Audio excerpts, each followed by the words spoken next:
The courtroom buzzed with an electric unease, the air so heavy it seemed to press against the lungs of everyone present, as though the towering walls themselves were complicit in the brewing storm of injustice.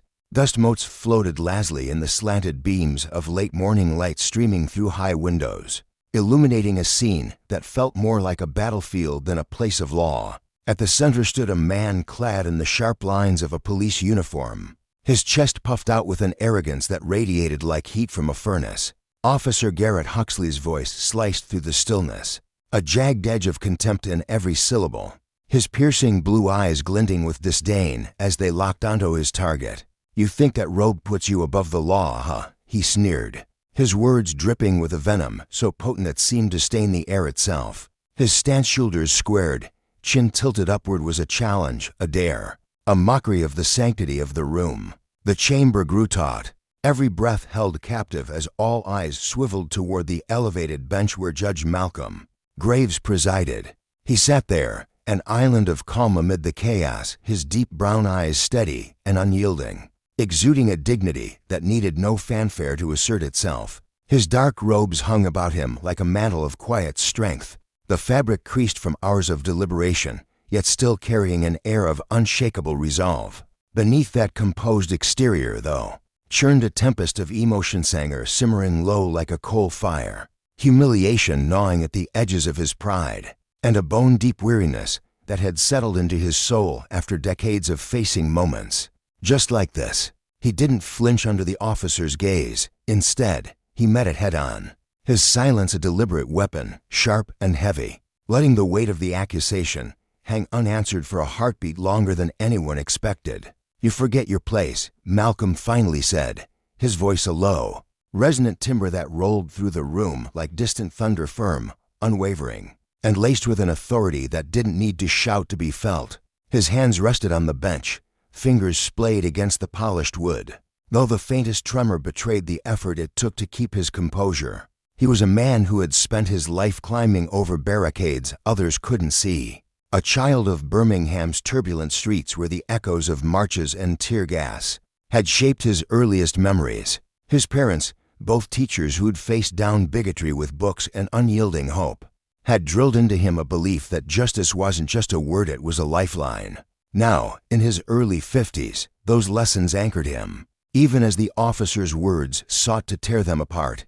Garrett laughed, a harsh, grating sound that held no mirth, only scorn. He leaned forward, his polished badge catching the light as he planted his hands on his hips, his posture a caricature of defiance. "My place," he spat, his lip curling as though the very idea offended him. "My place is making sure criminals like you don't hide behind power you don't deserve." The words landed like a slap, and a collective gasp rippled through the gallery. The onlookers in crisp suits, clerks with pens frozen mid-scribble, and citizens perched on the edges of their seats at stunned, their faces a patchwork of shock, discomfort, and morbid curiosity. Among them was Clara, a young court stenographer whose wide eyes darted between the two men, her fingers trembling over her machine as she recorded the exchange. She'd seen tense days in this room before, but this was something darker, something that made her stomach twist with unease. What followed wasn't just a war of words, it was a calculated assault, a verbal dagger aimed straight at Malcolm's core. Garrett's voice rose, each syllable sharper than the last, laced with a barely concealed racism that oozed from him like a sickness. "Your kind doesn't belong here," he snarled, his face twisting into a mask of contempt. "You're just a man who got lucky in a system too broken to see through you." The insult crackled in the air, a live wire sparking with malice, daring Semyonioto cut it. The judge's knuckles whitened as his grip tightened on the bench, the only visible sign of the storm raging within. Inside, he felt the familiar sting, the one he'd known since childhood when slurs were flung like stones, each one leaving a bruise that never fully faded. Yet he didn't rise, didn't shout. His silence was a wall, impenetrable and profound, and it unnerved Garrett more than any retort could have. The officer faltered, his bravado flickering like a candle in the wind, but he pressed on, desperate to reclaim the upper hand. "You think you can intimidate me with that robe? I've seen your kind my whole life at pretending you're better than us." His voice trembled at the edges, betraying the cracks in his armor. Garrett was a man raised on tales of valor, the son of a long line of cops who'd taught him the world bent to their will. 15 years on the force had honed that belief into a weapon, one he wielded with reckless abandon. But here, in this room, that weapon felt suddenly blunt, and the realization gnawed at him, fueling his rage. Malcolm leaned forward then, his movements slow and deliberate, his voice cutting through the haze like a blade forged in quiet fury. "Are you finished humiliating yourself, Officer Huxley? Or would you like to keep showing this courtroom exactly what kind of man you are?" The words were ice cold, precise, and they landed with the weight of a gavel. Garrett's face contorted, anger flashing in his eyes, but no reply came. The audience shifted, their discomfort palpably rustle of fabric, a stifled cough, the creak of a bench as Clara leaned forward, her breath catching in her throat. She'd always admired Judge Graves, the way he carried himself like a beacon in a sea of chaos. But now she saw something else, a man teetering on the edge of unleashing a reckoning. Garrett, unwilling to back down, doubled down with a bark of mockery. "Extraordinary, huh?" He jeered, his voice bouncing off the walls as he gestured to the murmuring crowd. "What's extraordinary is how people like you get to judge men like me." The blatant disrespect sent a shiver through the room, the air growing thicker with every passing second. Malcolm's expression remained a mask, but his eyes burned with a fire that didn't need words to convey its heat. He turned to Clara, his voice calm but commanding. "Record every word he says," he instructed, and she nodded quickly, her fingers flying over the keys as sweat beaded on her brow. She felt the weight of the moment, the sense that history was unfolding before her, and it steadied her trembling hands. Garrett's sneer faltered, his desperation mounting as he saw the narrative slipping from his grasp. "You think you're untouchable," he snapped, but the bravado was thinning, his chest heaving as he struggled to hold his ground. Then came Malcolm's response, a quiet thunder that silenced the room. "And yet here you are, standing in my courtroom, pleading for validation you'll never earn."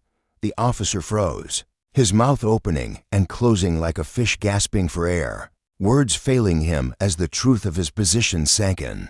The gallery held its breath, the tension a living thing that pulsed through every corner of the space. And then, in a moment so unexpected it stole the air from the room, Malcolm began to unravel a truth that shifted everything. His voice, steady as ever, carried a weight that promised revelation. The crowd leaned in, Clara's pen stilled, and even Garrett's defiance seemed to waver as the judge prepared to speak again. What secret did he hold? What power lay dormant beneath his calm exterior, ready to dismantle the officer's arrogance in a single, shattering blow? The courtroom fell into a hush, every soul suspended in anticipation, knowing they were about to witness justice not just served, but forget a lesson in the consequences of wielding power without accountability, a testament to resilience in the face of hatred, and a reminder that true authority needs no bluster to stand tall. In a world where respect was a prize wrested through force rather than cultivated through merit, the lives of two men collided over a case that seemed trivial at first, a mere ripple in the vast ocean of human conflict. It began with a routine arrest. A young black man named Jordan stopped by Officer Garrett Huxley on a quiet street one evening, an encounter that spiraled into a storm of accusations about excessive force. To the untrained eye, it might have appeared as just another clash between law enforcement and a citizen, but the truth, captured in shaky, now public footage, revealed a far uglier reality. That footage became the spark that drew a crowd to the courtroom, their presence fueled not just by the incident itself but by the deeper currents. It stirred questions of race, power, and the fragile threads of accountability that held society together. For Garrett, this was routine. Another day spent taming a world he saw as perpetually on the brink of collapse, a suspect who dared to step out of line. But for Malcolm Graves, the lawyer standing opposite him, this was a crucible, a chance to peel back the layers of a system that too often shielded men like Garrett. While dismissing the cries of the powerless as mere noise, the courtroom buzzed with a restless energy as the trial unfolded, a stage where every glance and gesture carried weight. Malcolm sat at his bench, his posture steady, his dark eyes tracing the room with a quiet intensity that belied the storm of thoughts. churning within him. He felt the weight of history pressing down years of stories like Jordan's, of voices silenced, of justice bent to serve those who wielded power without question. Across from him, Garrett exuded a brash certainty, his broad shoulders squared, his jaw tight with the unshakable belief that he was the bulwark against chaos. To him, the world was a battlefield, and he was its weary sentinel, unappreciated and misunderstood. The spectators filled the rows behind them, a tapestry of faces reflecting hope, doubt, and a simmering rage that seemed to hum beneath the surface. Among them sat a young woman, her fingers gripping a worn notebook, her brow furrowed as she scribbled furiously, determined to etch every word into history. Beside her, an older man leaned back, arms crossed, his weathered face carved with the scars of battles fought long before the age of trending hashtags, and fleeting outrageous silent witness to a struggle that never seemed to end. The air grew thick as Garrett took the stand, his voice cutting through the silence with a precision that masked a deeper disdain.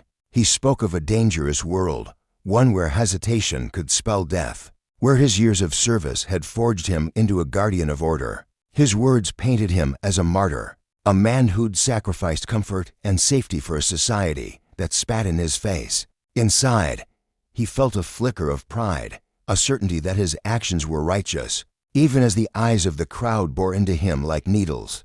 Malcolm listened, his face a mask of calm, though his mind raced with recognition. He'd heard this song before, a anthem of authority cloaked as legend. While he didn't deny the perils of Garrett's work, he knew too well the rot that festered when power went unchecked. When his turn came, Malcolm rose, his voice low but piercing, each question a blade honed by logic and evidence. He didn't shout or sneer. He didn't need to. He dissected Garrett's tale with surgical precision, exposing the cracks, moments where memory and footage diverged, where intent clashed with reality. Garrett felt the shift, a prickle of unease creeping up his spine. This wasn't just about one night anymore. It was about the machinery he served, the rules he'd bent, the lives he'd marked. Outside, the courthouse steps pulsed with life. Protesters gathered, their voices rising in a steady chant that rolled like thunder, demanding justice not just for Jordan, but for all the names etched into their signs. Reporters darted through the crowd, cameras flashing, their breathless updates feeding a world hungry for the next twist. For Malcolm, this chaos was familiar, a dance he'd mastered at the crossroads of law and public outcry, where victories were rare and compromises bitter. But for Garrett, it was a descent into unfamiliar waters. He thrived on control, on shaping the story, yet here he was, stripped bare under the glare of scrutiny, his every word weighed and found wanting. He hated its lights, the questions, the man across from him who met his bluster with an unshakable calm that felt like mockery. As dusk settled over the city, the courtroom emptied, leaving behind a heavy silence punctuated by the echoes of the day's clash. Garrett lingered at the defense table, his fists clenched, his mind a tangle of defiance and doubt. He replayed Malcolm's questions, each one a jab at his pride, and vowed to reclaim the narrative. Malcolm stayed at his bench, hands folded as if in quiet reflection. Though his thoughts were far from serene, he saw Jordan's face in his mind, fear, the confusion, and felt the ache of a system that too often failed the vulnerable. The battle lines were drawn, the stakes laid bare, and the fight for justice stretched out like a road with no end in sight. The next morning dawned gray and heavy, the air inside the courtroom thick with a tension that seemed to cling to every surface. People shuffled back to their seats, their murmurs a low hum as the case's shadow grew longer, its echoes reaching beyond the stone walls. Outside, the crowd had swelled, their chants sharper now, woven with the drone of news vans and the click of shutters. Inside, the mood was somber, as if the weight of the previous day had settled into the bones of everyone present. Judge Malcolm Graves swept in, his robe trailing like a dark wave, his face a study in restraint though his eyes glinted with a new edge. He'd spent the night poring over the case, wrestling with the balance of law and morality, knowing the verdict would ripple far beyond this room. His gaze flicked to Garrett, who sat rigid beside his lawyer, Alan Rosie, a weary man with a voice like a whip and a mind built for evasion. Garrett's composure was a thin veneer. Beneath it, he felt the sting of exposure, the world's eyes like a spotlight he couldn't escape. The prosecution called Jordan to the stand, and the room stilled as he stepped forward. His hands trembled as he gripped the rail, but his voice, though soft, carried a resolve that rooted itself in every listener. He recounted the night how he'd been trudging home after a long shift, the streetlights casting long shadows, when Garrett's patrol car screeched to a halt beside him. He'd asked why, his tone polite but firm, and felt the air shift as Garrett's demeanor hardened. Fear had coiled in his gut as the officer loomed closer, barking orders, hands twitching toward his belt. Jordan's words painted a scene of raw vulnerability, a man caught in a moment where questions became defiance in the eyes of power. Alan Rose pounced during cross-examination, his questions sharp and relentless, probing for flaws, twisting Jordan's fear into suspicion. Malcolm watched, his fingers drumming a faint rhythm on the bench, a flicker of frustration tightening his chest. He saw through Rose's gamut calculated calm. The subtle jabs meant to unravel Jordan's credibility, and it gnawed at him. When Garrett returned to testify, he leaned into his role, his voice booming with a confidence that felt rehearsed. He described Jordan as a threat, a figure whose every move hinted at resistance, justifying the force he'd used with tales of his training and the perils he faced daily. But beneath the bravado, a thread of unease tugged at him. Each word felt heavier now, shadowed by the footage he knew would come. Malcolm leaned forward, his presence a quiet storm, and called for the video. The clerk dimmed the lights, and the grainy images flickered to life. The room held its breath as Jordan appeared, hands raised, voice pleading for clarity, while Garrett advanced, his posture aggressive, his commands sharp. The disconnect was stark, undeniable, and when the screen went dark, Malcolm's voice cut through the silence like a blade. "Officer Huxley," he said, his tone even but laced with steel. "How do you account for what we've just seen?" Garrett faltered, his mouth opening and closing, a fish gasping for air. Rose leapt in, his objection a desperate shield, but the truth hung heavy in the room, unshakable. The day stretched on, each witness adding depth to the unfolding drama. A veteran cop spoke of Garrett's reputation as quick temper, his pattern of targeting black and brown facetious, voice gruff, but tinged with regret. A community organizer praised Malcolm, her words warm with admiration for his dogged pursuit of fairness, her eyes bright with hope. The testimonies wove a tapestry of conflict, of a system strained to breaking, of lives caught in its gears. During a recess, Malcolm retreated to his chambers, the door clicking shut behind him. He sank into his chair, hands clasped, staring at the wall as if it held answers. He thought of Jordan's trembling hands, of Garrett's clenched jaw, of the countless others who'd never see a courtroom. The lesson burned in him.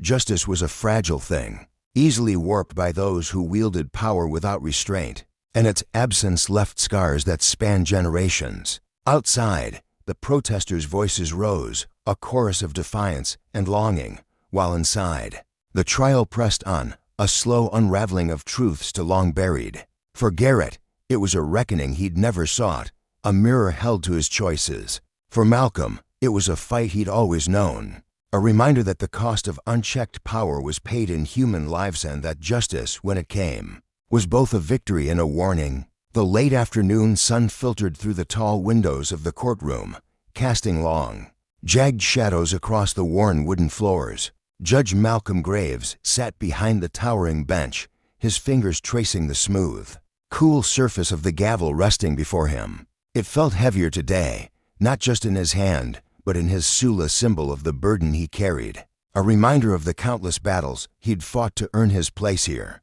His mind drifted back to the winding path of his life, the sleepless nights studying law. By the dim glow of a flickering lamp, the jeers of those who doubted a man like him could rise so high, the quiet victories won in cramped offices and crowded courtrooms. Each step had forged him into the figure he was now, resolute, unyielding, a guardian of something greater than himself. As he sat there, the faint hum of anticipation buzzed through the room, but within him, a storm of reflection churned.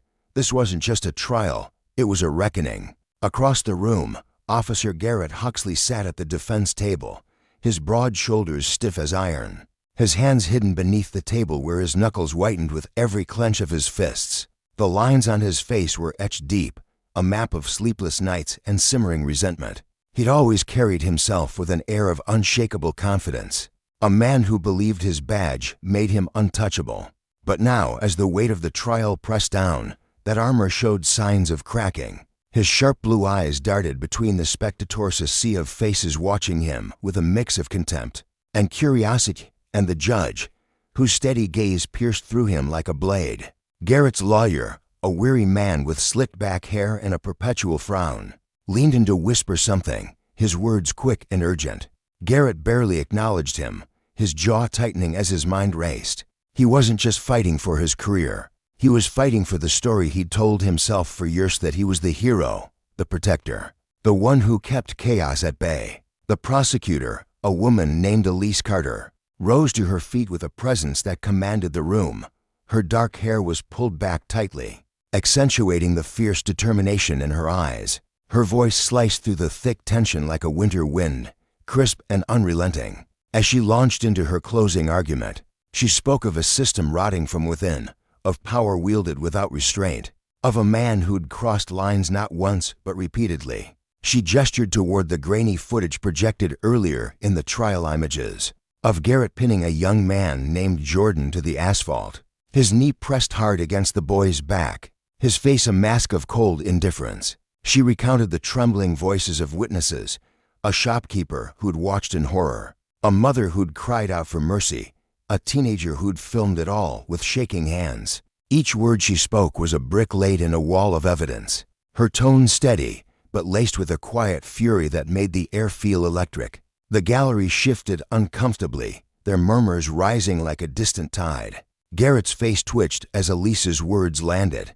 He shifted in his seat, his broad frame suddenly seeming smaller, his confidence unraveling thread by thread. He stole a glance at the spectators, ordinary people, some with clenched jaws, others with eyes glistening with unshed tears. They weren't just watching a trial, they were bearing witness to a wound that had festered too long.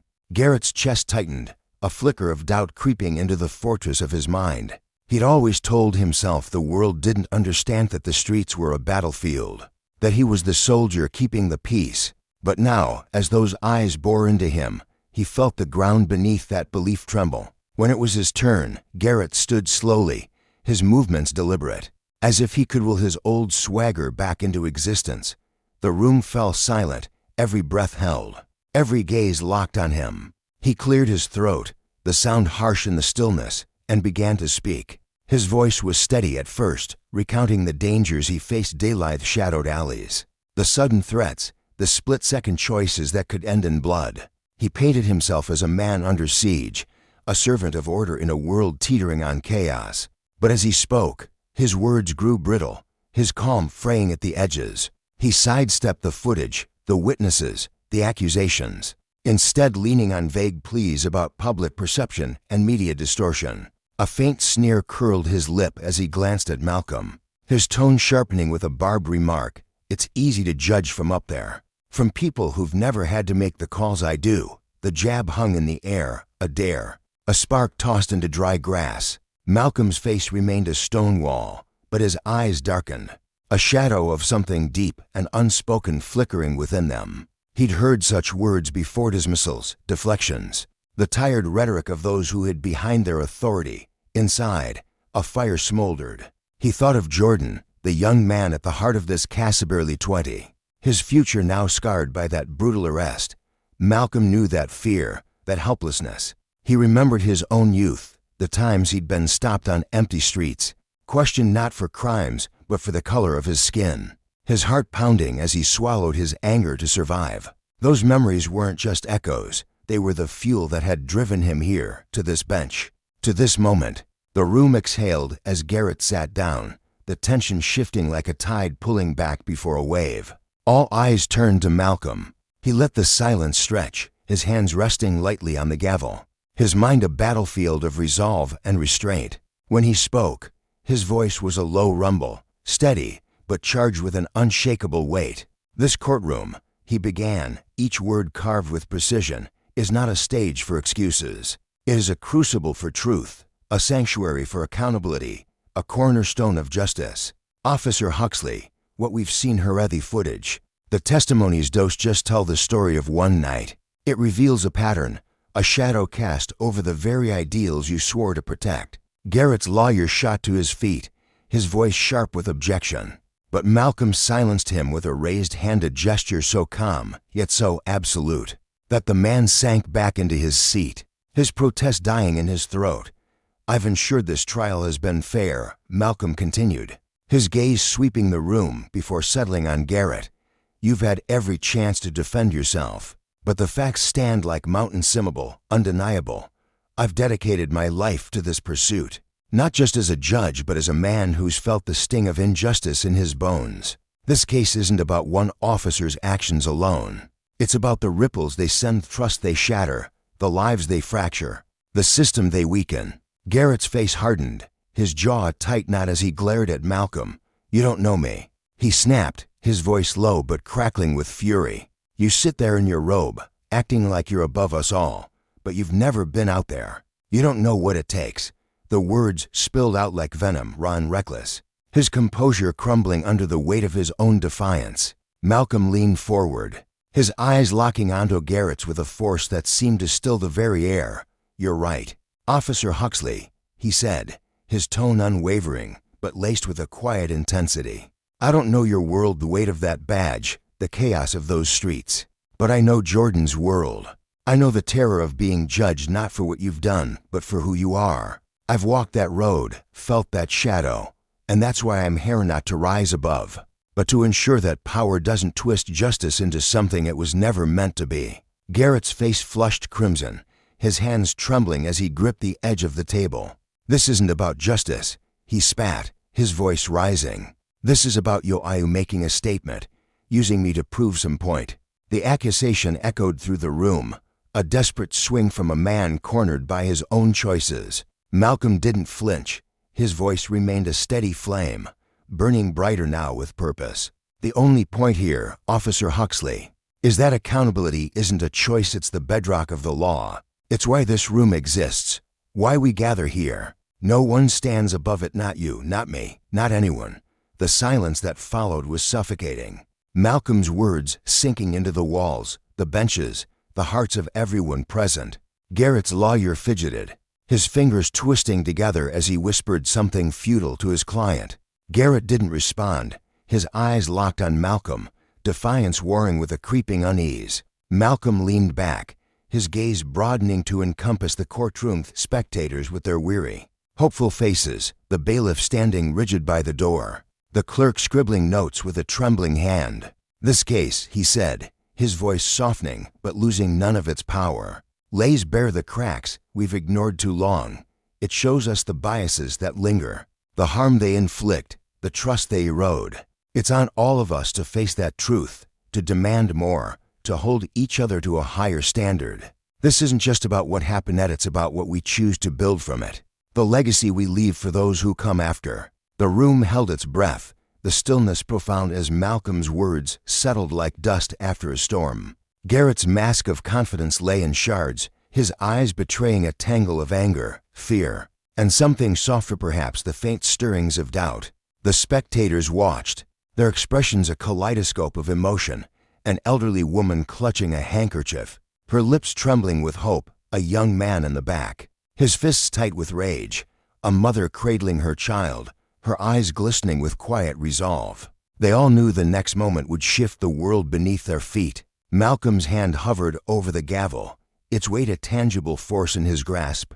He looked at Garrett one last time, their eyes meeting across the charged space. "Justice," he said, his voice a solemn vow, "isn't about power, it's about accountability. And it's time, Officer Huxley, for you to face it." The gavel came down, the sharp crack reverberating through the room like thunder, a sound that marked not just the end of a trial, but the beginning of something far greater, a storm that would ripple beyond these walls, a lesson in the cost of power unchecked and the enduring fight for what is right. Every eye in the courtroom seemed glued to Officer Garrett Huxley, as if the air itself trembled with the weight of what was about to unfold. The tension was suffocating, a thick fog of expectation that pressed down on every chest, holding breaths captive.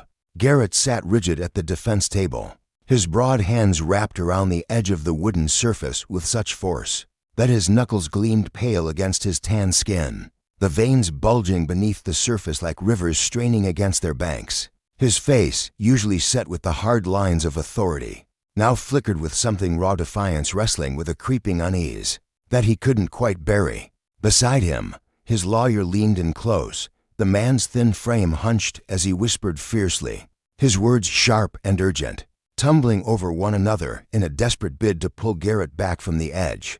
But Garrett didn't flinch, didn't turn his head. His eyes stayed fixed ahead, locked on the figure of Malcolm Graves, the judge whose presence loomed over the room like a storm cloud ready to break. Then came Malcolm's voice, calm, deliberate, a blade of sound slicing through the heavy silence. "Officer Huxley," he began, each syllable measured, carrying the weight of a man who had seen too much yet refused to look away. "You've told us about the burdens of your work, the relentless pace, the decisions that flash before you in an instant, the danger that shadows your every step. These are not illusions, they are real, etched into the fabric of your days. I don't deny them, no one here does." His dark eyes held Garrett's unyielding, as if peering straight into the man's soul.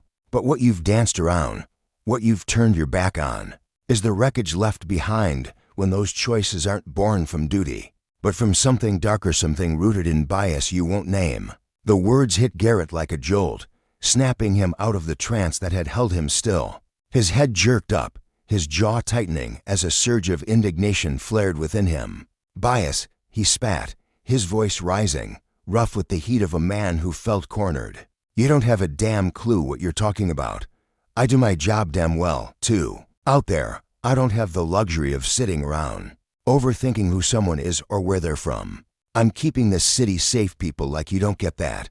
His chest heaved as he spoke, his broad shoulders squaring as if he could physically push back against the accusation. Malcolm didn't waver, his gaze remained steady, a lighthouse in the storm of Garrett's anger, his voice cutting through the outburst with quiet power. "Protecting this city," he said, pausing to let the words settle, "means protecting everyone in it. People like Jordan, people who walk these streets every day, weighed down by the assumptions you heap on them before they even open their mouths. Do you see the scars you've left, Officer Huxley? Do you feel the fear you've sown in the very communities you swore to shield?"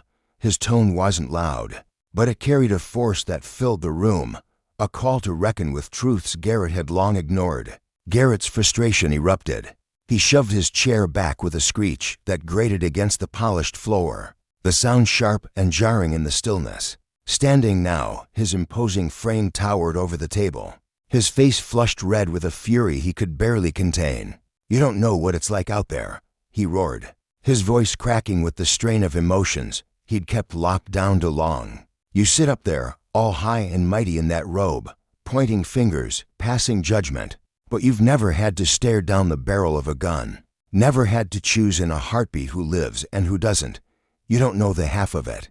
Malcolm didn't blink.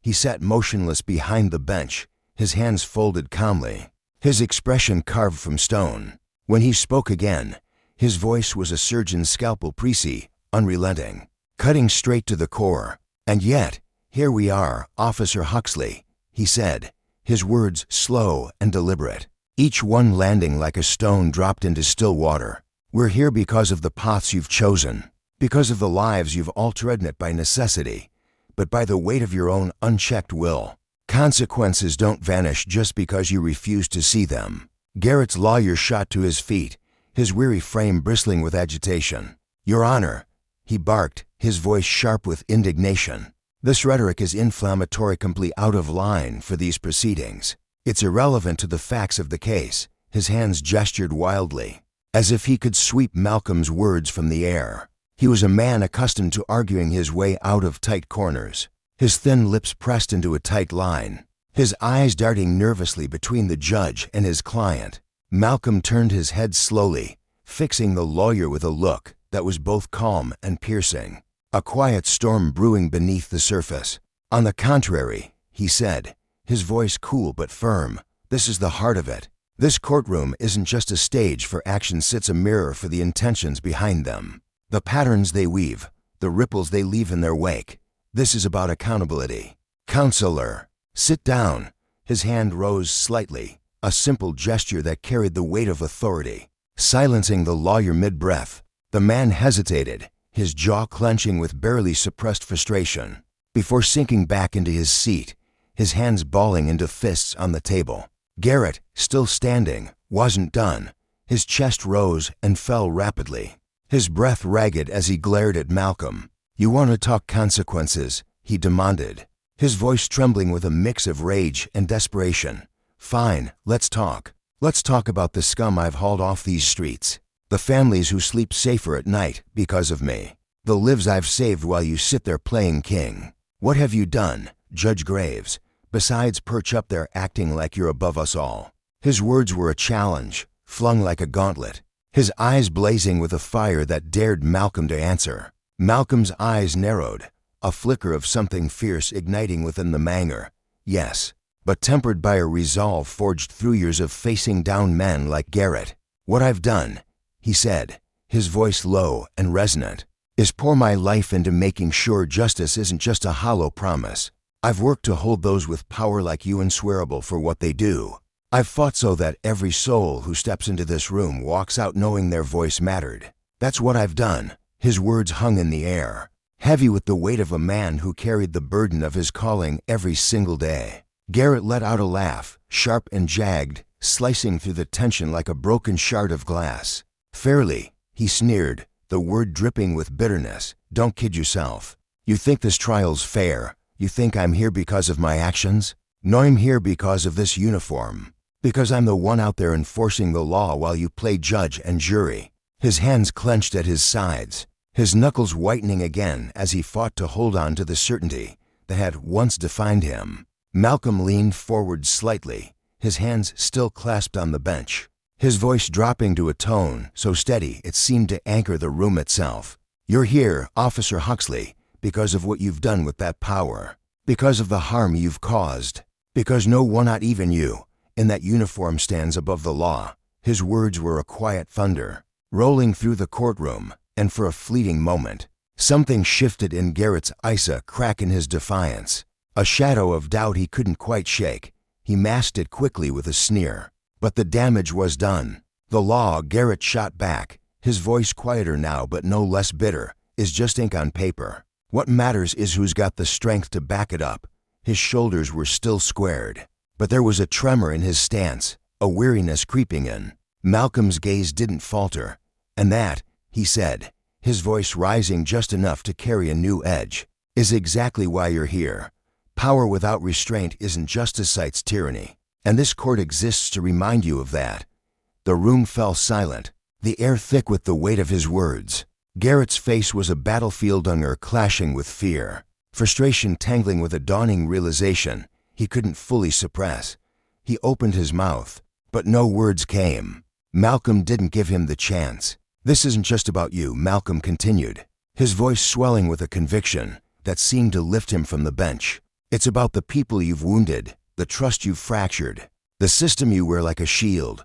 It's about proving that the law bends for no one, not for a title, not for a badge.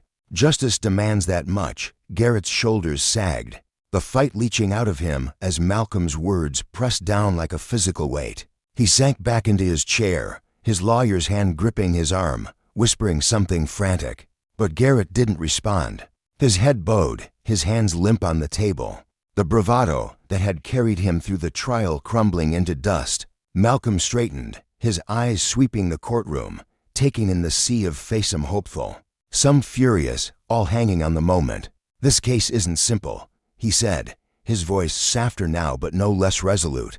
"It's not comfortable, but it's essential. If we're ever going to move forward, we have to face the things we'd rather bury. We have to demand better of ourselves, of each other, of the justice we claim to uphold." The silence that followed was profound, a collective breath held as the gravity of his words sank in. Garrett sat still, his hands clenched in his lap, his face drained of color. The spectators watched, their eyes wide, their expressions a tapestry of emotion, hope warring with anger, anticipation threaded with unease. A young woman near the front clutched a notebook, her fingers trembling as tears streaked down her face, her breath hitching softly. Beside her, an older man sat back, his arms crossed tightly. His weathered face set in a grim satisfaction that spoke of years spent waiting for a moment like this. Malcolm's voice broke the stillness one final time, quiet but unyielding. Justice isn't a word to throw around. It's a duty, it's a promise, and this court will keep it.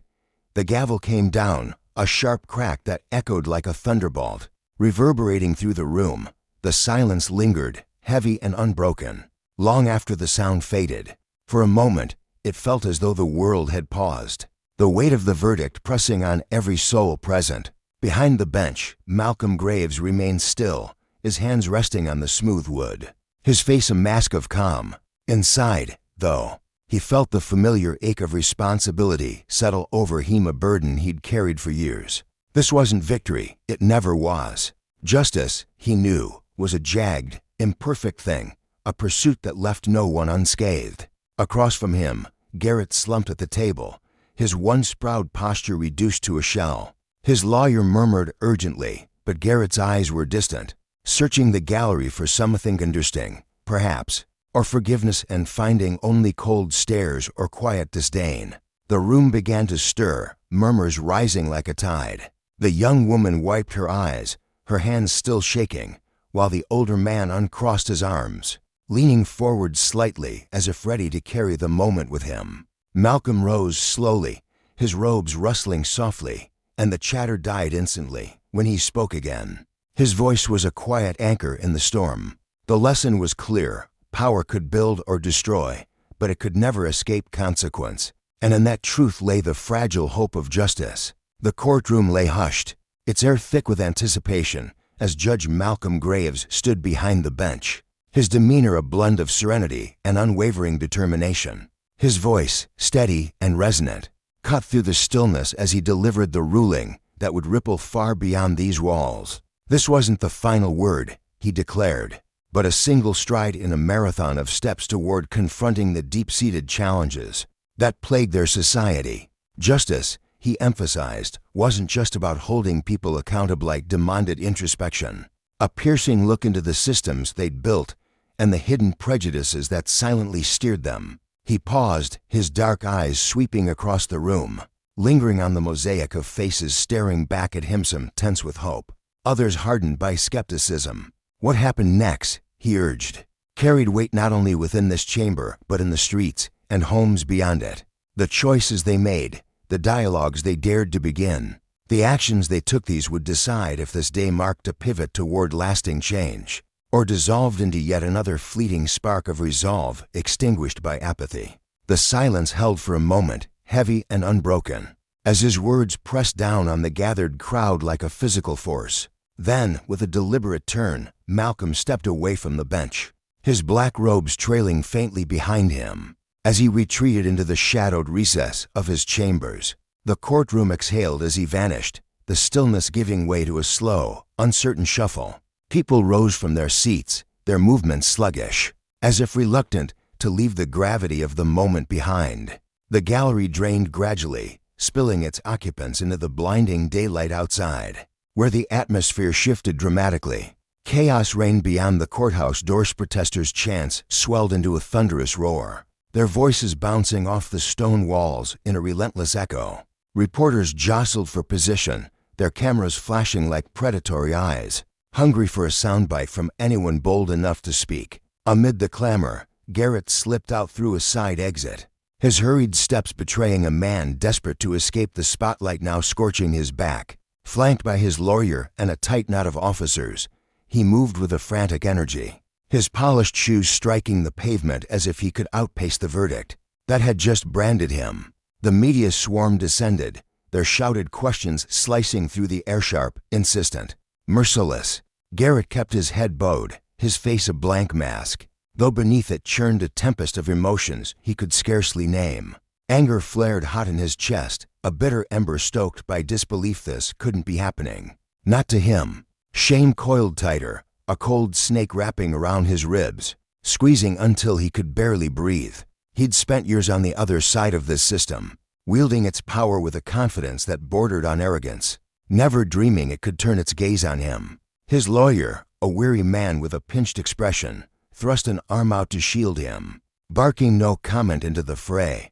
But the public scrutiny was a weight no words could deflect. Back in the stillness of his chambers, Malcolm sank into the worn leather of his chair, the door clicking shut behind him with a soft finality. The muffled din of the outside world seeped through the Wallsproatster's cries, the hum of restless energy, but it felt distant, a storm raging beyond the sanctuary of this room. He leaned back, hands clasped loosely in his lap, and let his mind drift over the trial's jagged edges. He thought of Jordan, the young man whose voice had trembled yet held firm on the stand. His testimony a raw wound laid bare before strangers. It had taken a rare kind of bravery to face Garrett, to challenge the towering figure who'd once held power over him. Like a puppet master pulling strings, Malcolm's chest tightened with a mix of pride and sorrow as he pictured Jordan's hunched shoulders, the way his eyes had flickered with fear and defiance in equal measure. Then there was Garrett, whose smug certainty had been his armor for so long, now stripped away by the gavel's fall. Malcolm could still see the man's posture in the courtroom, rigid with indignation, as if he could will the truth into submission. That arrogance had blinded him, shielded him from the consequences of his actions until this moment of reckoning.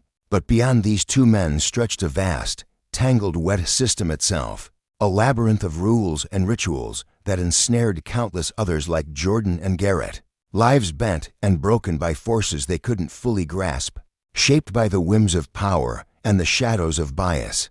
Justice, Malcolm knew, was a fragile thread in that web, easily frayed by those who abused their authority, yet stubbornly persistent when wielded with care. A sharp knock jolted him from his reverie, and the door creaked open to reveal his clerk.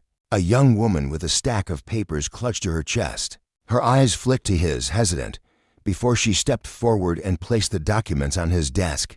She lingered, shifting her weight, then spoke in a voice barely above a whisper. "Your Honor, there's a group outside community leaders, activists.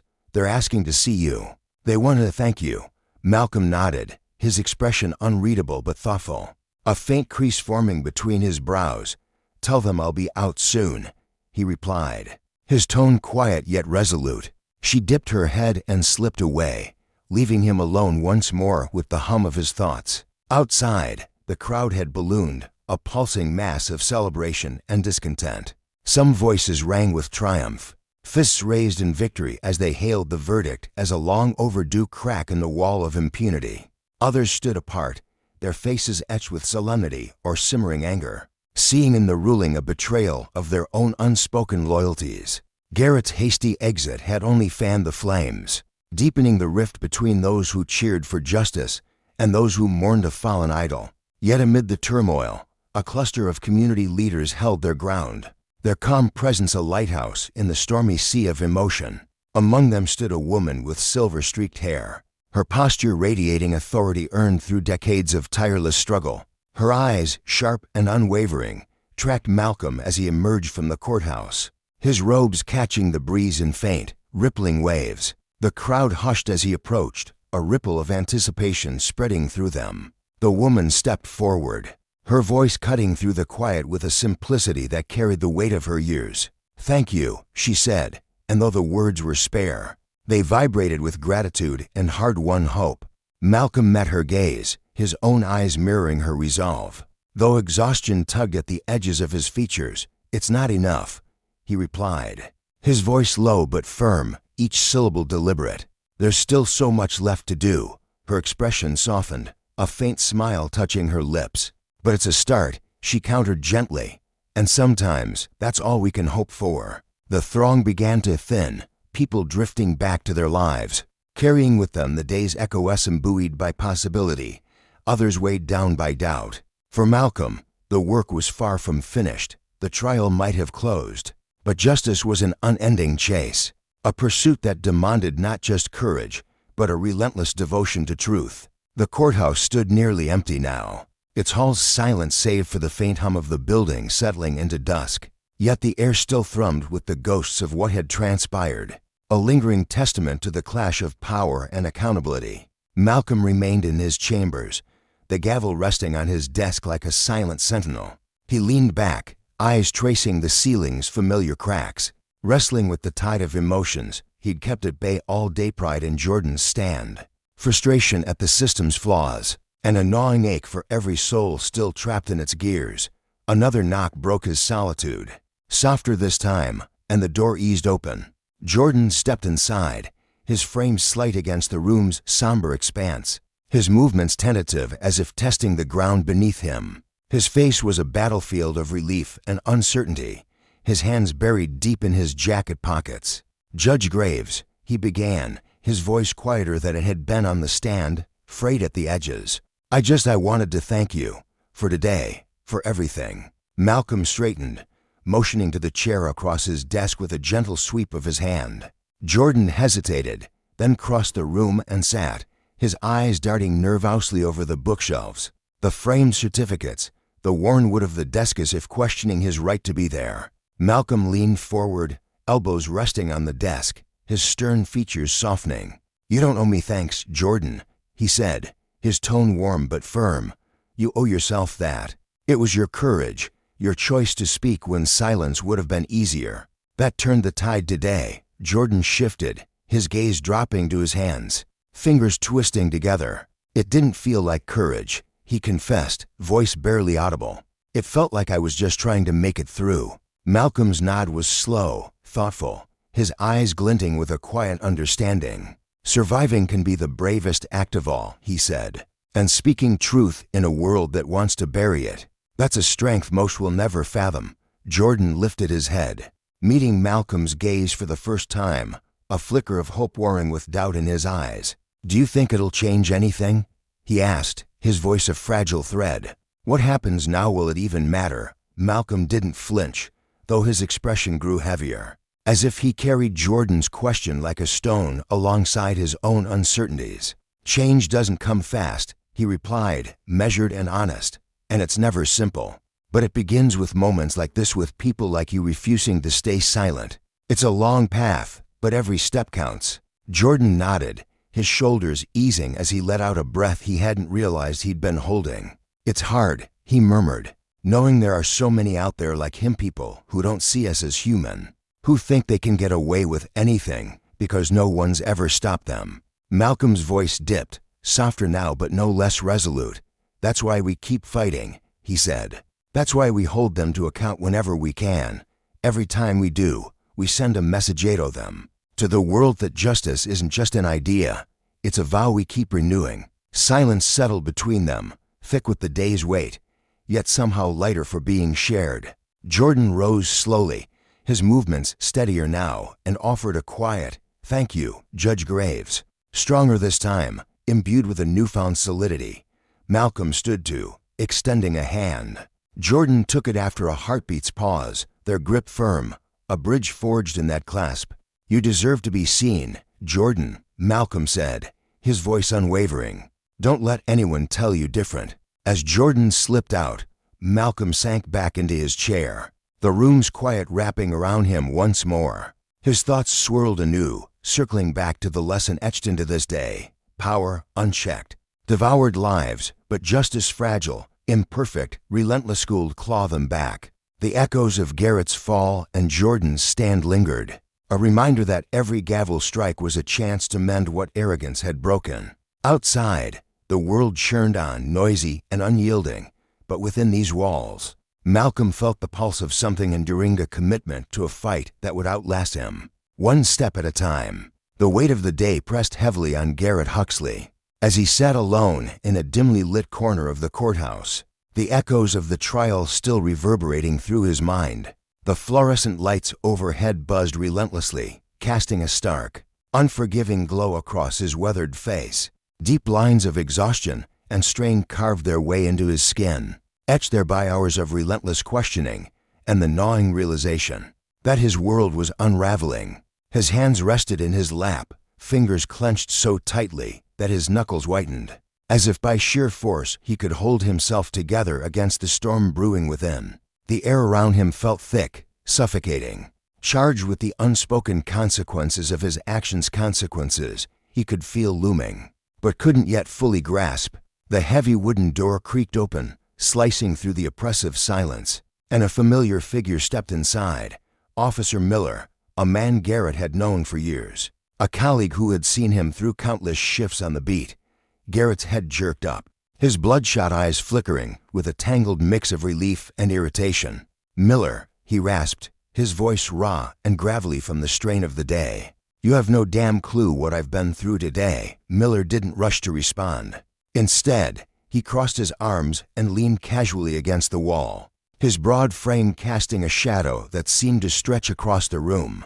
His face was a mask, unreadable, but there was a subtle tightness in his shoulders, a quiet tension that Garrett either didn't see or refused to acknowledge. "I've been keeping up with the news," Miller said after a long pause, his tone measured, almost too calm. "Looks like the cards didn't fall in your favor." Garrett let out a bitter scoff, slumping back in his chair with a creak of worn leather. "That's putting it mildly," he muttered, his lips twisting into a grimace. "Graves had it in for me from the jump. This whole damn thing was rigged a setup to take me down." Miller's eyes narrowed slightly, a faint glint of something sharp flickering beneath his composed exterior. He tilted his head, studying Garrett like a puzzle he wasn't sure he wanted to solve. "You really believe that?" he asked, his voice soft but laced with an edge that cut through the room. "You think this is all Graves' doing, or could it be just maybe that you dug this hole yourself?" Garrett's head snapped up, his jaw tightening as disbelief flared in his chest. "What the hell's that supposed to mean?" he snapped, his voice rising, sharp and defensive. "You're supposed to be on my side, Miller." Miller didn't flinch, his expression still maddeningly neutral. "I've got your back when you're doing the job," he said evenly, "but this isn't the job. Garrett, this is you acting like the rules don't apply to you, like you're above it all. And now the bills come due." Garrett's face flushed a deep crimson, his fists balling up as anger surged through him like wildfire. "You don't know what you're talking about," he snarled, his voice trembling with barely contained rage. "You weren't there. You didn't see what I saw." Miller's calm held firm, but a quiet frustration crept into his words, slicing deeper than any shout could. "You're right, he wasn't there. But I've seen the footage. I've listened to the witnesses. And I know that if we don't start owning up to our mistakes, no one's going to do it for us." His words landed like a hammer, heavy and unyielding, hanging in the air between them. Garrett glared at him, his chest heaving, his anger warring with something darker, something he couldn't name, something that twisted in his gut and made his throat tighten. Slowly, almost against his will, that fire began to fade, replaced by a hollow ache he didn't want to face. He turned his head away, staring at the cracked paint on the wall as his shoulders sagged under the crushing weight of it. "Oh." Miller let out a quiet sigh, pushing off the wall with a slow, deliberate motion. He crossed the room toward the door, but before he stepped out, he glanced back at Garrett. His expression softened, just a fraction, but his voice carried the same unwavering resolve. "You've got a lot to chew on, Garrett," he said. "I hope you figure it out." The door clicked shut behind him, and the silence rushed back in, wrapping around Garrett like a vice. For the first time that day, he didn't fight it. He sat there, motionless, the hum of the lights above him blending with the chaos in his mind. Doubts he'd buried deep began to claw their way to the surface, and at just about the trial, but about every choice, every step that had brought him to this breaking point. And for the first time, he wasn't sure he could outrun the answers staring him down. As the hours bled into early evening, the courthouse grew eerily still. Its grand, marble-lined halls, once bustling with the clamor of justice, now stood empty, save for the faint, ghostly echoes of footsteps fading into the distance. Garrett found himself in an abandoned conference room, the air stale and heavy with the scent of old wood and dust. He slumped forward, his head cradled in his hands, fingers digging into his scalp as if he could squeeze out the turmoil inside. His lawyer had disappeared, yet again another phone call, another excuse leaving him alone with nothing but the relentless buzz of the fluorescent bulbs and the suffocating press of his own thoughts. The room felt impossibly small, its walls closing in, the tension so thick it seemed to cling to his skin. The door burst open without warning, jolting Garrett upright. His father stood in the threshold, a towering figure clad in a faded police uniform that carried the weight of decades on the force. The elder Huxley's presence filled the space instantly, his sharp jawline, his piercing gaze. a mirror of Garrett's own features hardened by time and duty. But where Garrett's eyes burned with defiance, his father's held a storm of disappointment and quiet concern. He shut the door with a firm thud and leaned against it, arms crossed. His stance unyielding yet weary, Garrett straightened instinctively, his face locking into a mask of stoic resolve. "Dad," he said, his voice flat, stripped of its usual bravado, "didn't think you'd show." "I almost didn't," his father replied, his tone rough, like gravel underfoot. "Then I saw the news." Garrett's jaw clenched, a fresh wave of frustration bubbling up from the pit of his stomach. "So what? You're here to pile on?" He shot back, his words dripping with bitterness. "To tell me how I've dragged the family name through the mud." His father didn't waver, his gaze steady and unflinching. "No," he said, his voice low but weighted with meaning. "I'm here because you need to hear the truth and you're not gonna like it one bit."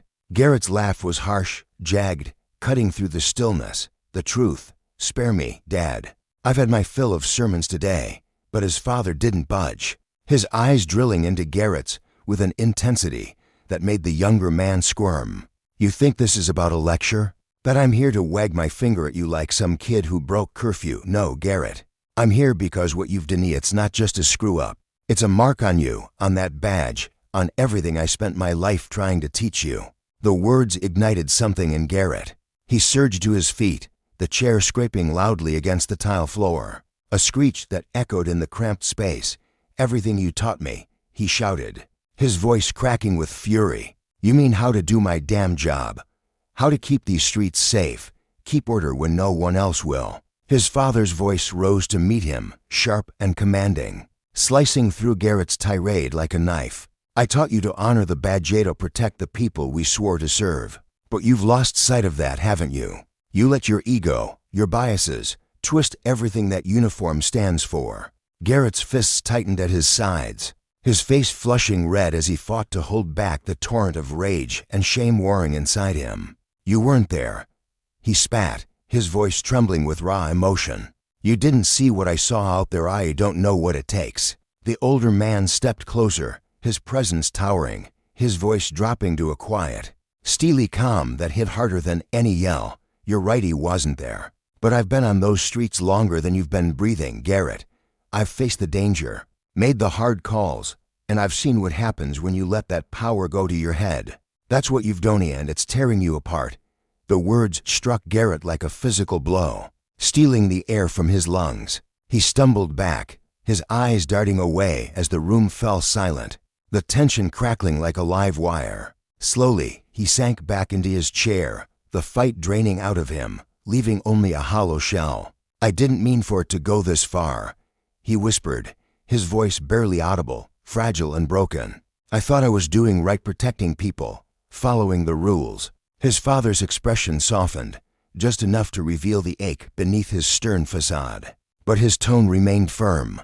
"The rules aren't just for the people you decide to protect, Garrett. They're for everyone. And if you can't see that, you've got no business wearing that uniform." Garrett looked up, his eyes glistening with a storm of anger, despair, and something dangerously close to regret. "So what now?" he demanded, his voice shaking. "I just throw it all away. Let them strip everything I've built." His father sighed, a deep, weary sound that seemed to carry the weight of years. "No one's telling you to quit, but you've got to own this, make it right. Because if you don't, this'll follow you forever." Garrett stared at him, his mind a chaotic swirl of defiance and dawning realization. He wanted to argue, to shove the blame away, to cling to the certainty he'd always carried. But deep down, beneath the bravado, a cold truth took root.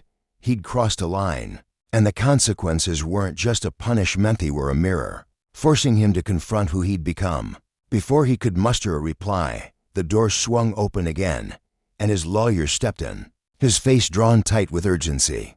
"Garrett," he said, his voice clipped, "we need to talk." The room seemed to shrink further, the walls pressing in as the next chapter of his reckoning loomed.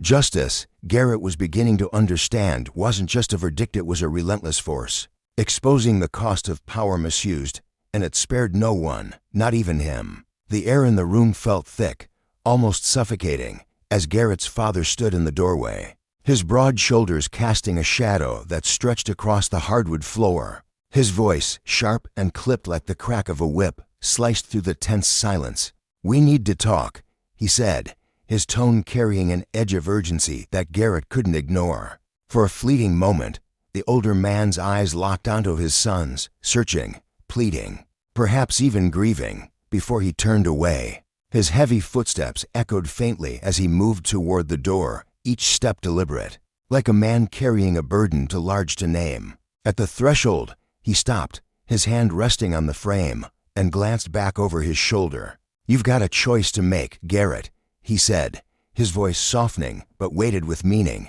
"And it's not just about you, it's about the kind of man you want to become." The door clicked shut behind him, sealing Garrett in a silence so loud it roared in his ears. Alone now with his lawyer, he felt the words settle over him like a storm cloud, dark and oppressive, pressing against his chest until he could hardly breathe.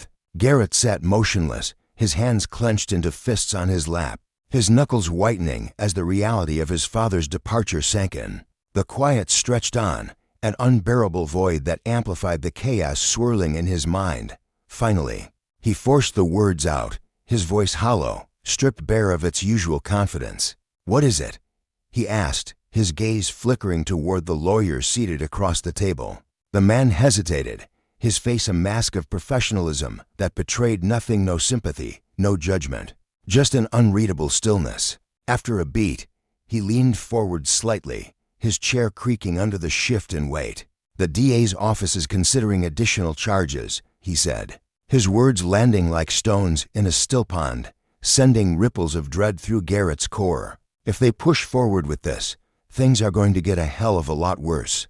Garrett's stomach lurched, a sickening drop that left him dizzy, as though the floor had vanished beneath him. His mind raced, a frantic whirlwind of thoughts he couldn't grasp, memories, excuses, fragments of a life he'd built on shaky ground. "What kind of charges?" he pressed, desperation creeping into his voice, sharp and raw. The lawyer let out a slow, weary sigh, as if the weight of the truth was too much for him to carry alone. He reached into his briefcase, pulling out a thick folder that thudded softly against the table. "They're digging into your past cases," he said, flipping it open to reveal a stack of papers, reports, complaints, allegations scribbled in hurried handwriting. Things that were ignored, swept aside, buried. "They're not staying buried anymore." The words hit Garrett like a punch to the gut, knocking the air from his lungs.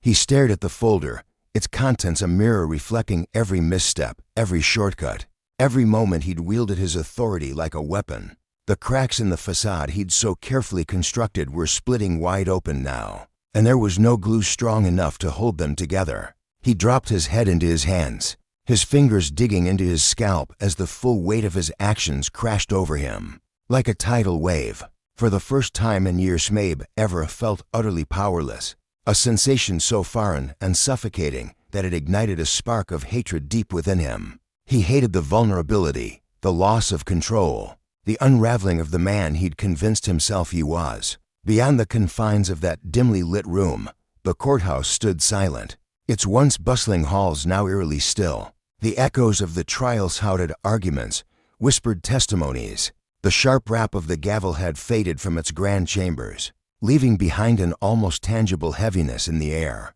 Inside his private office, Judge Malcolm Graves remained seated, his imposing figure framed by the high-backed chair that had borne witness to countless rulings.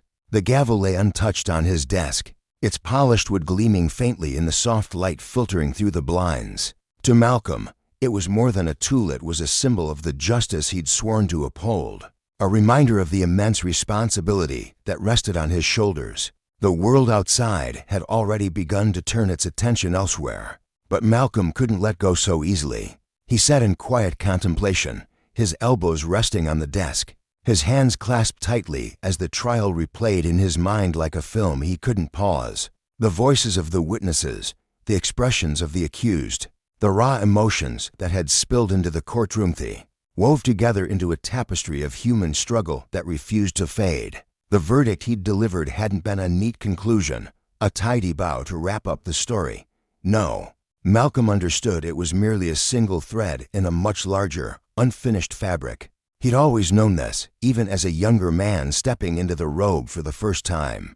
Justice wasn't a destination, it was a journey, often messy, often incomplete, but always worth pursuing. His dark eyes drifted to the window, where the late afternoon sun cast long shadows across the room, and he wondered about the lives forever altered by the words he'd spoken from the bench. Jordan, the young man who'd stood at the heart of this storm, had finally made his way back to the familiar embrace of his neighborhood. The streets he'd grown up on welcomed him like an old friend, lined with cracked sidewalks and modest homes that buzzed with life. Faces he'd known since childhood, his mother's warm smile, his best friend's crooked grin. The elderly neighbor who always waved from her porch greeted him with open arms. Their hugs were tight, filled with a mix of pride for his courage and empathy for the ordeal he'd endured. As Jordan sank onto the weathered steps of his family's porch, the wood creaking beneath him, he felt the crushing weight he'd carried for months begin to lift, though it didn't vanish entirely. The trial had been more than a legal battle, it had been a war to reclaim who he was, to find his voice amid the noise, to hold onto his dignity when everything threatened to strip it away. The sun dipped lower, painting the sky in hues of orange and pink, and Jordan's gaze lingered on the horizon. Relief washed over him, a cool balm against the bruises of his soul, but it mingled with a quiet uncertainty. He'd faced down his deepest fears, stood tall in a courtroom that loomed like a giant, and spoken truths that trembled on his lips, yet he knew this victory was only a starting line, not a finish. The world beyond those familiar streets remained unchanged, its injustices still lurking in the shadows, its challenges towering ahead like mountains he'd yet to climb. Still, beneath the doubt, a tiny ember of hope flickered to life, fragile but growing, whispering that maybe, just maybe, he could be part of something bigger. For Garrett Huxley, the world had tilted on its axis, leaving him stranded in a landscape he no longer recognized. Once a towering figure in his police uniform, exuding confidence and command, he'd resigned in a blur of paperwork and hushed conversations, a swift, unceremonious exit that felt more like a surrender than a choice. There were no fanfare-filled goodbyes, no bold headlines to mark his fall, no public apologies or triumphant vindications. His uniform now hung limp in the back of his closet, its crisp blue fabric gathering dust, a silent relic of a life defined by power, authority, and an unshakable belief in his own righteousness. In the days after the trial, Garrett drifted like a ship cut loose from its moorings, unmoored and aimless. The colleagues he'd once called brothers, who'd slapped his back and shared late-night coffee runs, had turned their faces away, their silence a wall he couldn't breach. The camaraderie he'd leaned on like a crutch dissolved into thin air, leaving him alone with his thoughts that gnawed at him relentlessly, exposing the biases he'd buried, the choices he'd justified, the humanity he'd overlooked. The emptiness inside him grew, a hollow ache he couldn't name, a loss that wrapped around his heart like barbed wire. He spent hours staring at the ceiling of his small apartment, the paint peeling in the corners, replaying every moment that had led him here. The power he'd once wielded so effortlessly had slipped through his fingers, and with it, the man he'd thought he was. He didn't know how to move forward, didn't know if he even could. Meanwhile, Judge Malcolm Graves returned to the courtroom the following week, his presence as steady as the oak benches that lined the space. His robe hung heavy on his frame, but his posture remained upright, his expression calm and resolute. Yet something had shifted in the air, a spark ignited by the trial that refused to die out. The courthouse, once a sleepy monument to routine proceedings and whispered deals, had transformed into a beacon of change. The community had awoken, stirred by Jordan's bravery, and the docket swelled with new case stories of injustice pouring in like a river, breaking free of its banks. There was the single mother who'd been wrongfully evicted, her voice trembling as she recounted her fight, the shopkeeper harassed by officers for years, his eyes blazing with quiet fury, the teenager who'd been profiled one too many times, her fists clenched as she demanded to be seen. Each tale was unique, yet they wove together a shared cry for accountability, for a justice that listened rather than silenced. Malcolm approached every case with the same meticulous care he'd always brought to the bench. His pen scratching notes across yellow legal pads, his questions probing but fair. But now, his rulings carried a deeper resonance. They were more than decisions. They were declarations that justice wasn't a gift handed down from on high, but a right to be fought for, a principle to be defended. The lesson of the trial burned brightly in his mind.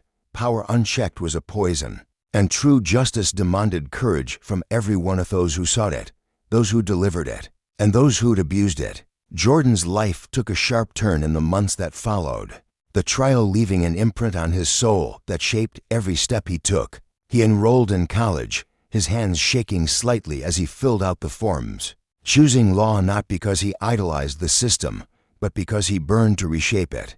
He wanted to stand as a shield for those who'd felt the same helplessness he once had, to wield his voice like a sword against the inequities he'd faced.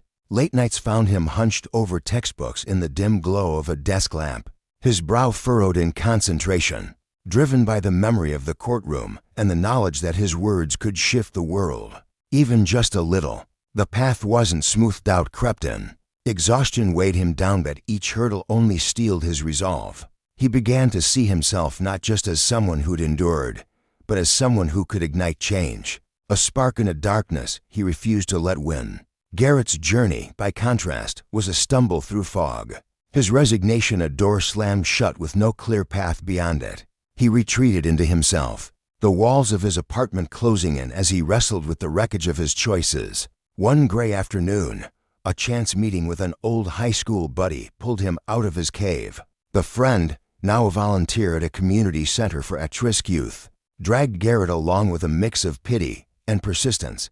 "Just come see," he'd said, clapping Garrett on the shoulder. Skeptical and hollowed out, Garrett went, expecting nothing but awkward silences. The kids at the center knew him instantly. His name had been splashed across local news, his face a symbol of betrayal. Their eyes narrowed with suspicion, their whispers sharp as they watched him move through the room.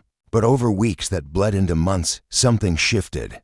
Garrett sat with them, at first saying little, just listening as they spilled their story. Aspirants lost to addiction, schools that gave up on them, streets that offered no mercy. Their voices, raw and unguarded, pierced through the armor he'd worn for years. Slowly, the barriers crumbled, not just theirs, but his own. He started talking, sharing fragments of his own failures, his voice halting but honest. It wasn't a grand redemption, no Hollywood moment of absolution. It was a tentative step, a fragile bridge built on the ashes of who he'd been, forcing him to face the humanity he'd spent so long denying. Back in his chambers, Malcolm carried on, a pillar of quiet strength amid the storm of change. His desk overflowed with letters, some scrawled in gratitude, others seething with frustration, a few glowing with fragile hope. One stood out, a note from Jordan, written in careful, deliberate strokes. It was simple, just a few lines thanking Malcolm for his fairness, for giving him a chance to be heard. Malcolm read it again and again, each word sinking into him like rain on parched earth. He folded it with care, tucking it into his drawer beside the gavel, a small token of the purpose that drove him forward. As time rolled on, the trial's ripples widened and policies were questioned, practices dissected, voices raised in conversations that grew louder, more insistent. It wasn't a tidal wave of revolution, but a slow, steady current of awakening. Malcolm watched it unfold from the bench, his cautious optimism tempered by the knowledge that progress was a marathon, not a sprint, and resistance lurked around every corner. Yet he held on to the belief that moments like these, messy, human, real, were the foundation of something enduring. The lesson was clear. Justice wasn't an abstract ideal, but a living force shaped by accountability, by the courage to confront power, and by the humility to grow from its consequences. The morning sun hung low over Baton Rouge, Louisiana, casting a sticky, humid haze that clung to everything it touched. Carmen Banks felt it pressing against her skin as she hurried across the courthouse parking lot, her heels clicking sharply against the cracked concrete. Each step reverberated like a drumbeat in her ears, a rhythm that matched the pounding in her temples. This wasn't just another day at work, it was a reckoning, a moment that could ripple through the state's justice system and beyond. The air was thick, almost suffocating, and it mirrored the weight she carried inside her. She stole a quick glance at the towering courthouse ahead, its stone facade both imposing and familiar. She'd walked through those doors countless times, but today, the building loomed like a battlefield she wasn't sure she was ready to enter. In the fleeting reflection of the glass entrance, Carmen caught a glimpse of herself, though composed, her dark suit crisp against the morning light. She looked every inch the seasoned judge she'd fought to become, but beneath that polished exterior, a storm churned. Anxiety twisted in her chest, sharp and unrelenting, as she whispered to herself, "Focus." She straightened her spine, forcing the doubt back down. There was no room for weakness today, not when she was about to preside over a case that could expose the festering rot within law enforcement. This wasn't just a trial. It was a chance to strike at the heart of a system she'd spent her life trying to mend. The case gnawed at her thoughts as she crossed the lot. Terrence Daniels, a young man barely into his 20s, had been hauled in by police under the flimsiest of pretenses right outside his own home. The officer's excuse, he matched the description. Those words hit Carmen like a punch to the gut every time she heard them, too familiar, too hollow, too often a shield for prejudice. She'd seen it play out in courtrooms, in headlines, in her own life. Today, it was her duty to cut through the lies and deliver justice, but the stakes felt personal, too. A shadow of something unspoken lingered over her, heavy and ominous, as if the universe itself were testing her resolve. Time was slipping away. She checked her watch in minutes, until court began. Her pulse quickened, her breath catching as she imagined the swarm of reporters already buzzing at the main entrance. The case had ignited a firestorm of attention, drawing eyes from across the city and beyond. Cameras would be rolling, pens poised to capture every word. She veered toward the side entrance, hoping to slip in unnoticed, her fingers brushing the ID badge dangling from her neck. It was a reflex, a ritual she'd performed 1,000 times. But before she could even lift it into view, a voice sliced through the muggy air. "Ma'am, I need to see some identification." Carmen froze, her hands still hovering near her badge. She looked up to find a young police officer blocking her path. He was white, mid-20s, his posture rigid, and his eyes locked on her with a scrutiny that prickled her skin. Suspicion radiated from him, mingled with something colder, something she'd felt too many times to name. "I'm Judge Banks," she said, her voice steady as she held up her badge.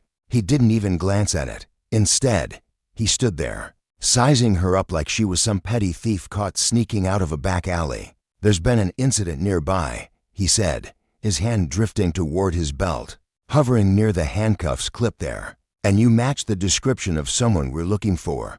The words landed like a slap, sharp and stinging. Carmen's breath hitched, disbelief surging through her. Here she was, steps from the courthouse where she'd upheld the law for years, and this officer couldn't be bothered to see past the color of her skin. Her heart thundered in her chest, but she kept her face a mask of calm. She'd learned long ago that emotion in moments like this was a luxury she couldn't afford. "I'm here for a trial," she said evenly, extending her badge again, "and I'm already late." The officer Taylor, his name Tagria, didn't budge. His hand lingered near his belt, his jaw tight. "Doesn't matter who you say you are," he replied, his tone clipped. "You're going to have to answer some questions before I let you through." Carmen's patience frayed. A thread pulled too tight. Her entire career had been a war against this exact kind of bias, and now it stood in her way, literally blocking her path to the courtroom. The absurdity of it burned in her throat. There she was, a judge, reduced to a suspect in the shadow of her own courthouse. Before she could respond, another voice cut through the tension. "What's going on here?" Carmen and Taylor turned to see an older black officer striding toward them. His face was weathered, etched with years of hard-earned wisdom, and his eyes widened slightly as they landed on her. "Judge Banks?" he asked, disbelief threading through his tone. "Yes," she said, relief washing over her at the sight of a familiar ally. "I'm just trying to get inside." The older officer glared at Taylor, who still hadn't moved. "Stand down," he ordered, his voice a low growl. "She's the judge for the Daniels case." Taylor's expression flickered surprise, then stubborn defiance. "She matches the description," he started, but the older officer cut him off. "That's the judge," he snapped. "You're making a mistake." Taylor hesitated, then stepped back, muttering something under his breath as he retreated. Carmen let out a slow exhale, nodding gratefully at the older officer before brushing past them into the courthouse. The sterile white walls of the hallway greeted her, their cold familiarity a stark contrast to the chaos outside. She wanted them to feel like a refuge, but today they closed in around her, amplifying the tremor in her hands. That encounter had rattled her more than she cared to admit. She'd faced this kind of scrutiny her whole life, judged not for her robes or her record, but for the skin she lived in. It was a weight she carried quietly, a burden that grew heavier with every step, but she couldn't let it derail her now. The trial awaited, and Terrence Daniels was counting on her. The courtroom buzzed with restless energy as she entered. Reporters crowded the back, their notebooks open and their whispers humming like static. The jury sat in tense silence, eyes darting toward her as she took her place at the bench. At the defense table, Terrence Daniels slumped slightly, his young face etched with weariness and resignation. He couldn't have been more than 25, but he carried the look of someone who'd already lost too much. Beside him, his lawyer, a sharp-eyed woman with a tight bun, shuffled papers nervously. Carmen lifted her gavel, its weight grounding her as she called the session to order. The opening statements unfolded, but Carmen's mind kept slipping back to the scene outside. The irony gnawed at her. Here she was, fighting for justice, only to be ensnared by the same prejudice she sought to dismantle.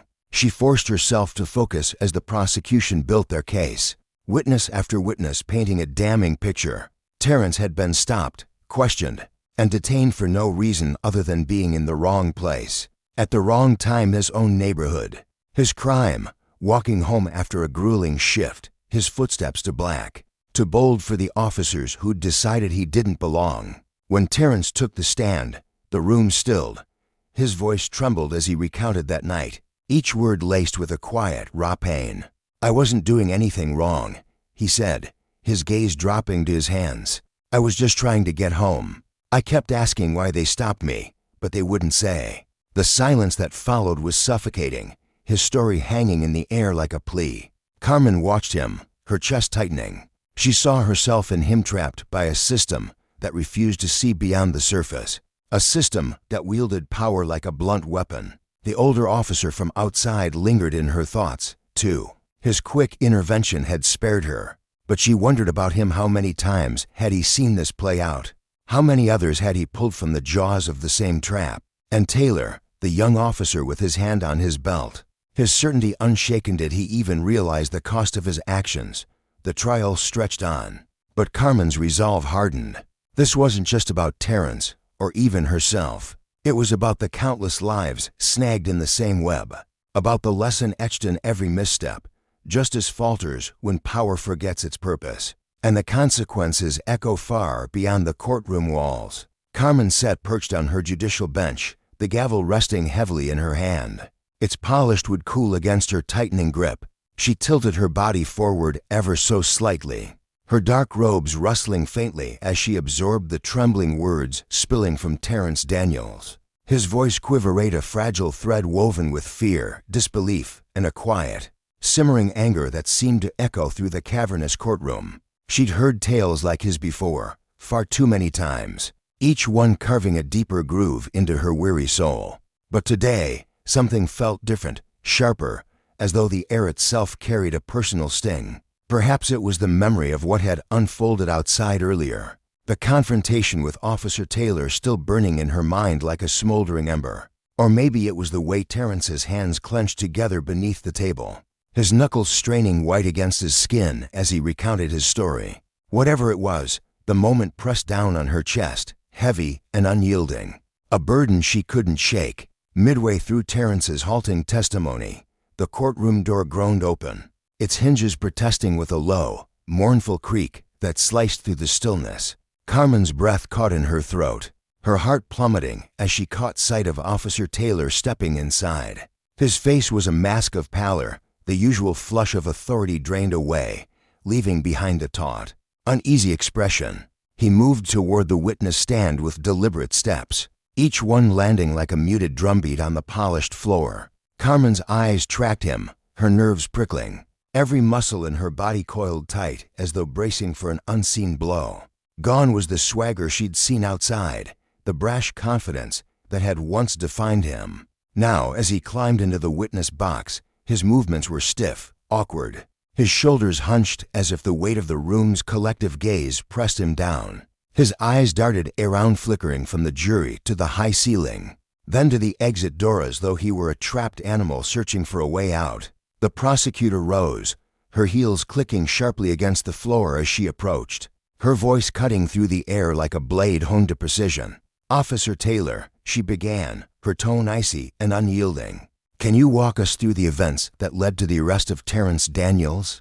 Taylor shifted in his seat, the wooden chair creaking beneath him, his hands fidgeting in his lap, his voice, once bold and assured outside these walls, now faltered, thin and unsteady. "I was patrolling the area," he said, his words stumbling over one another, "and I saw Daniels." He looked out of place. There it was again, those three words that Carmen had come to despise, a phrase that gnawed at her like a splinter beneath the skin. Out of place. It was a coded excuse, a flimsy shield wielded too often, and everyone in the room knew it. The tension thickened, a palpable current rippling through the space as Taylor squirmed, his earlier bravado dissolving into a puddle of unease. Carmen's fingers tapped the edge of her gavel, a subtle rhythm betraying the storm brewing within her. Her gaze bore into Taylor, unwavering, as the prosecutor pressed forward, her voice growing sharper. "I'm sorry, Officer Taylor," she said, slicing through the mounting discomfort. "Could you clarify what you mean by out of place? What, precisely, about Mr. Daniels made him seem suspicious to you?" Taylor hesitated, the silence stretching taut, an eternity trapped in a single breath. Carmen watched as his eyes flitted nervously first to the prosecutor, then to the jury, and finally to the defense table where Terrence sat, his face a stoic mask, though his hands betrayed him, clenched so tightly they trembled. He was acting nervous, Taylor finally managed, his voice cracking like thin ice, looking around, like he was up to something. The prosecutor arched an eyebrow, her skepticism a quiet weapon. "And what exactly was Mr. Daniels doing when you first saw him?" Taylor's discomfort deepened, his Adam's apple bobbing as he swallowed hard. "He was waiting," he admitted, his words barely audible, "just standing there, like he was waiting for someone." The prosecutor's tone sharpened further, each syllable a deliberate jab. "So, standing and waiting is suspicious behavior now." Taylor's face flushed a deep crimson, beads of sweat glistening at his hairline.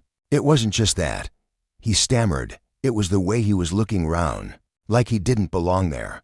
Carmen's grip on the gavel tightened until her knuckles ached. The unspoken implication, hanging heavy in the air, didn't belong. It was a justification she'd heard too many times, a tired refrain used to strip people like Terrence of their dignity, their humanity, for no crime other than existing where someone else decided they shouldn't. The prosecutor leaned closer, her voice dropping to a cold, piercing whisper. "Officer Taylor, I want to be very clear. You stopped Mr. Daniels because he was standing in his own neighborhood, waiting for a rideshare. Is that correct?" Taylor's face darkened to a deeper shade of red, his eyes dropping to the floor as though it might swallow him whole. "I thought," he began, but the prosecutor cut him off, her patience fraying. "Answer the question." "Officer." He shifted again, the chair groaning under his weight. "Yes," he muttered, the word barely escaping his lips. The room seemed to hold its breath, the air thick with the weight of his admission. Carmen's gaze flicked to the jury, studying their face, some furrowed with dawning realization, their eyes softening as the injustice unfurled before them, while others sat rigid, their expressions clouded with doubt, wrestling with the uncomfortable truth clashing against their ingrained beliefs. The prosecutor didn't relent, her voice relentless as a hammer striking stone. "And during your search of Mr. Daniels, did you find anything at all that suggested he was involved in criminal activity?" Taylor hesitated again, his eyes darting toward Terrence, then away, as if he couldn't bear to meet the man's gaze. "No," he admitted at last, his voice a hollow whisper. "We didn't find anything." The prosecutor nodded slowly, her eyes locked on Taylor's face, unblinking. "So to summarize, Mr. Daniels was standing in his neighborhood, waiting for a ride. And you arrested him because he looked out of place. Is that correct, Officer Taylor? His silence was louder than any words. A damning confession in its own right. The prosecutor straightened, her voice ringing out with crystal clarity. No further questions, Your Honor. As Taylor stepped down from the stand, his once assured stride reduced to a shuffle. Carmen felt the moment settle over her like a leaden cloak. He wasn't just one man, he was a thread in a vast, tangled web, a symptom of a sickness that had festered too long within the system. She'd vowed to serve, yet today she held the gavel, the power to cut through that rot, to ensure that justice wasn't just a word but a reckoning. The trial pressed on, the defense attorney spinning a flimsy tale of Taylor as a well-intentioned cop who'd misstepped. But Carmen saw through the cracks in the story, and the jury's shifting expressions told her they did too. The prosecutor, fierce and unyielding, drove her point home. This wasn't just about Terrence's wrongful arrest, it was about a pattern, a shadow cast over countless lives, ignored for far too long. When the jury retreated to deliberate, the courtroom fell into a heavy silence, the air still buzzing with unresolved tension. Carmen leaned back in her chair, her mind a whirlwind of memories, cases like this stretching back years, a cycle of pain and prejudice that refused to break. Then, just as she began to sink into that familiar weight, the door creaked open once more. Officer Taylor returned, his face ghostly pale, his steps faltering as he crossed the room. Carmen's pulse quickened as he bypassed the defense table, heading straight for her bench. Your Honor, he said, his voice a ragged whisper. May I speak? She studied him for a moment, noting the slump in his shoulders, the way he seemed diminished, as though the day had stripped him bare. You may, she replied, her tone steady as stone. Taylor cleared his throat, his hands trembling as he clasped them together. I made a mistake, he said, each word a jagged shard. I let my assumptions, my prejudices take over. I thought I was protecting the community, but I was wrong. I see that now. The room froze, every breath held as he pressed on, his voice cracking. I didn't realize what I was doing at the time, but I hurt Mr. Daniels. I let my biases cloud everything, and I'm sorry. Carmen's chest tightened, a storm of emotions swirling within her. His apology was raw, sincere, but it couldn't erase the damage, couldn't mend the trust he'd shattered. I wish I could take it back, he continued, his gaze dropping to the floor. Wish I could make it right, but I can't. All I can do is say I'm sorry and try to do better. For a long moment, Carmen said nothing, her eyes tracing the lines of his bowed head. The young officer who'd once stood so tall now crumbling under the weight of his choices. When she spoke, her voice was calm but carried an edge of steel. Your apology is noted, Officer Taylor. But understand this, the harm caused by your actions be actions like yours gets deeper than you know. It doesn't stop with one man. It ripples through entire communities, leaving scars that don't fade. He nodded, his face drawn and ashen. I know, he whispered. Her gaze held firm. It's not enough to be sorry. Real change demands more accountability, action, not just words. Taylor swallowed hard, his eyes still fixed on the floor. I understand. With that, she dismissed him, her mind already turning to the jury's return, the verdict that loomed on the horizon. In that quiet, fraught moment, Carmen felt the lesson of the day settle into her bones.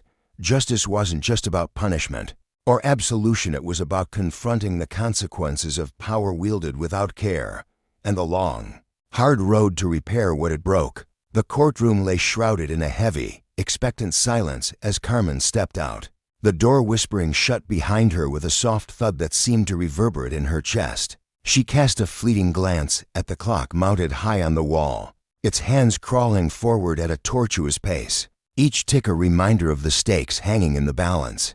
Beyond the thick wooden doors, she could hear the muted buzz of reporters, their voices a distant hum like bees swarming a hive, their pens poised and cameras primed to seize the story that would soon unfold. The air outside pulsed with restless energy, but within these walls, time itself seemed to hold its breath. When the jury room door finally creaked open, Carmen's spine stiffened instinctively, her posture sharpening as if pulled taut by an invisible thread. The jurors shuffled in, their faces a gallery of guarded masks, eyes locked straight ahead. lips pressed into thin, unreadable lines. They settled into their seats with a quiet rustle, the sound amplified by the room's stillness.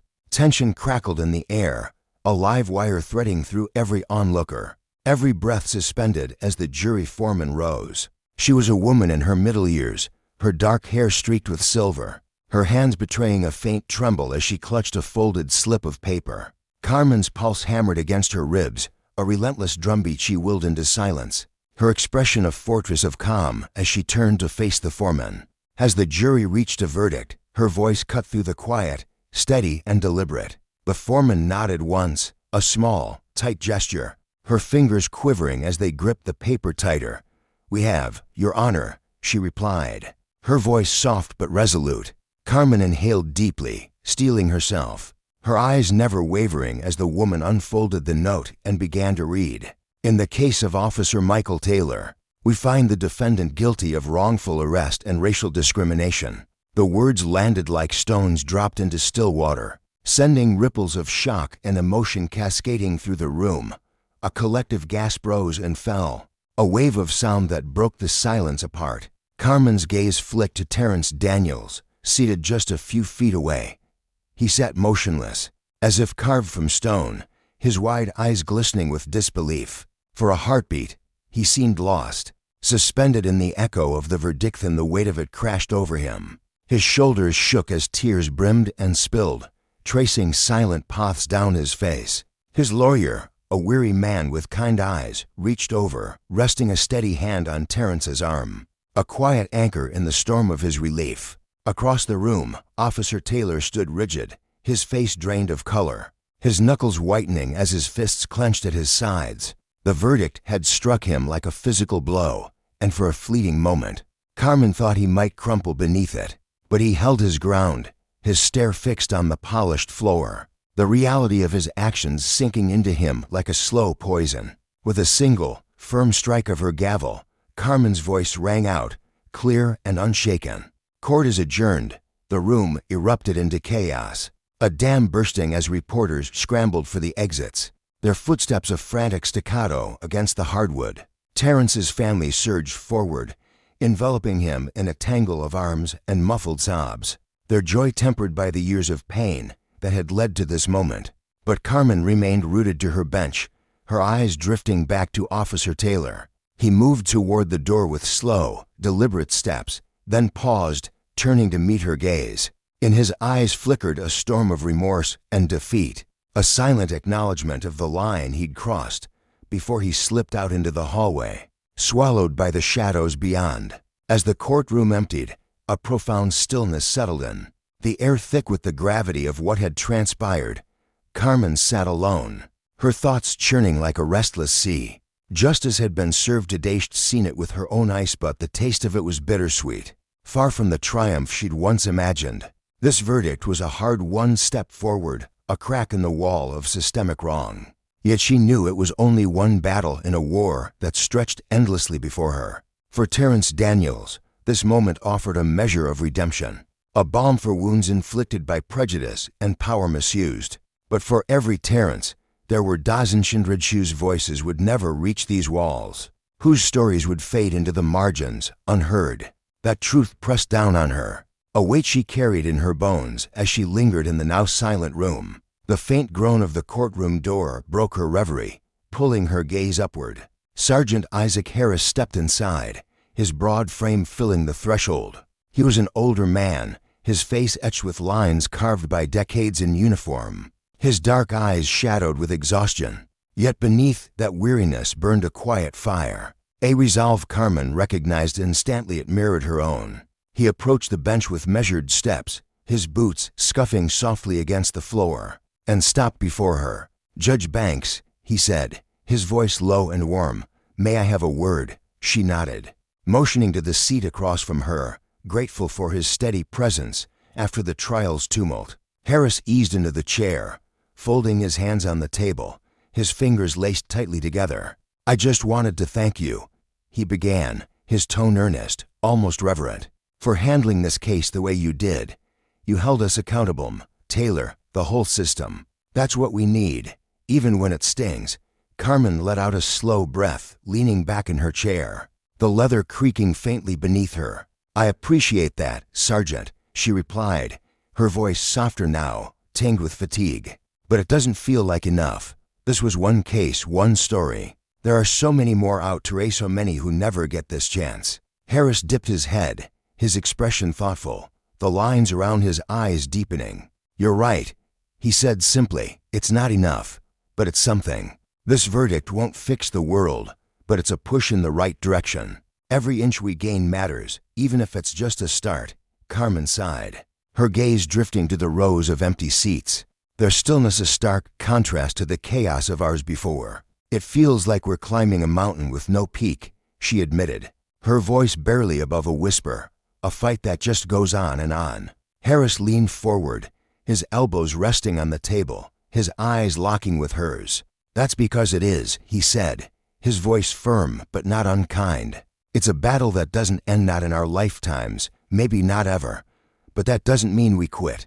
I've been at this longer than you, Judge, and I've seen the worst of the things that'd make your stomach turn. But I've also seen people like you, people who keep going. That's what keeps me in it." His words hung between them, heavy with the weight of shared struggle. Harris had spent years navigating the same broken system she now challenged.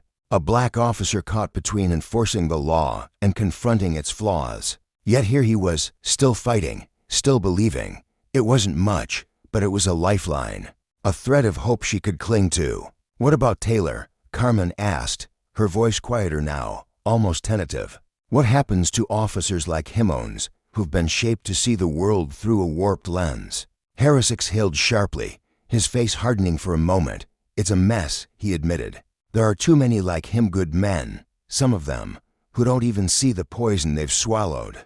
They're taught to act a certain way, to fear certain faces, and it festers.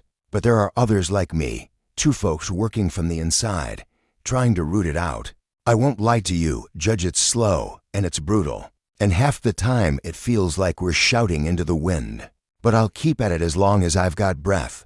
Carmen nodded, the burden of her role settling deeper into her shoulders. The trial had drained her, stripping away layers of resolve she hadn't known she'd need to shed.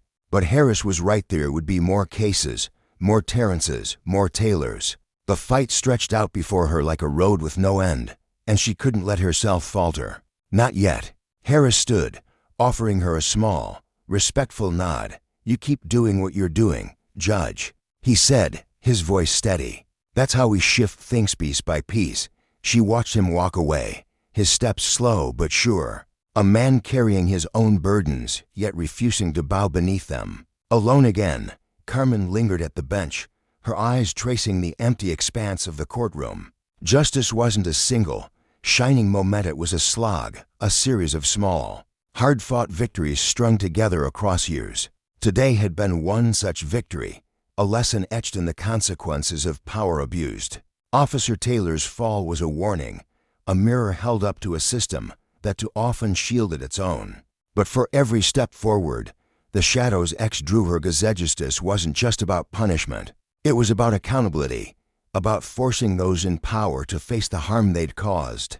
And as the room faded into silence, Carmen knew that this was only the beginning. The next morning, the courthouse buzzed with a frenetic energy, the air thick with anticipation. The jury had reached its decision overnight, and news vans lined the streets, their satellite dishes piercing the gray sky. Reporters milled about, clutching microphones, their faces alight with the thrill of a story that had ballooned from a local dispute into a national reckoning. Inside her chambers, Carmen sat in solitude, the muffled clamor of the world beyond seeping through the heavy walls. She sipped her coffee, the bitter warmth grounding her as she stared at the sprawl of case files across her desk, pages of testimony, evidence, photos, legal briefs, all evidence of a system that had failed Terrence Daniels until now. This case felt different, seismic, a pivot point that could ripple far beyond these walls. Outside, protesters gathered, their signs bobbing above the crowd. "Justice for Terrence,"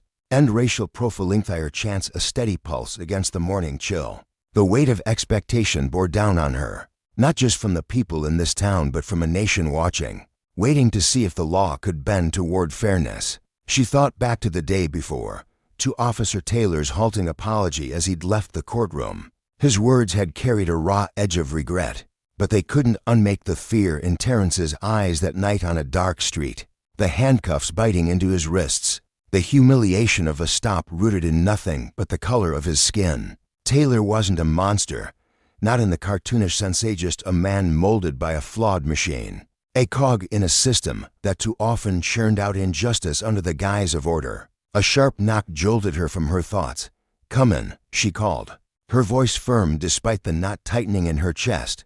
Emily, her clerk, stepped inside, a slim folder tucked under her arm. The young woman's face was pale, her brow creased with the same tension Carmen felt coiling inside her.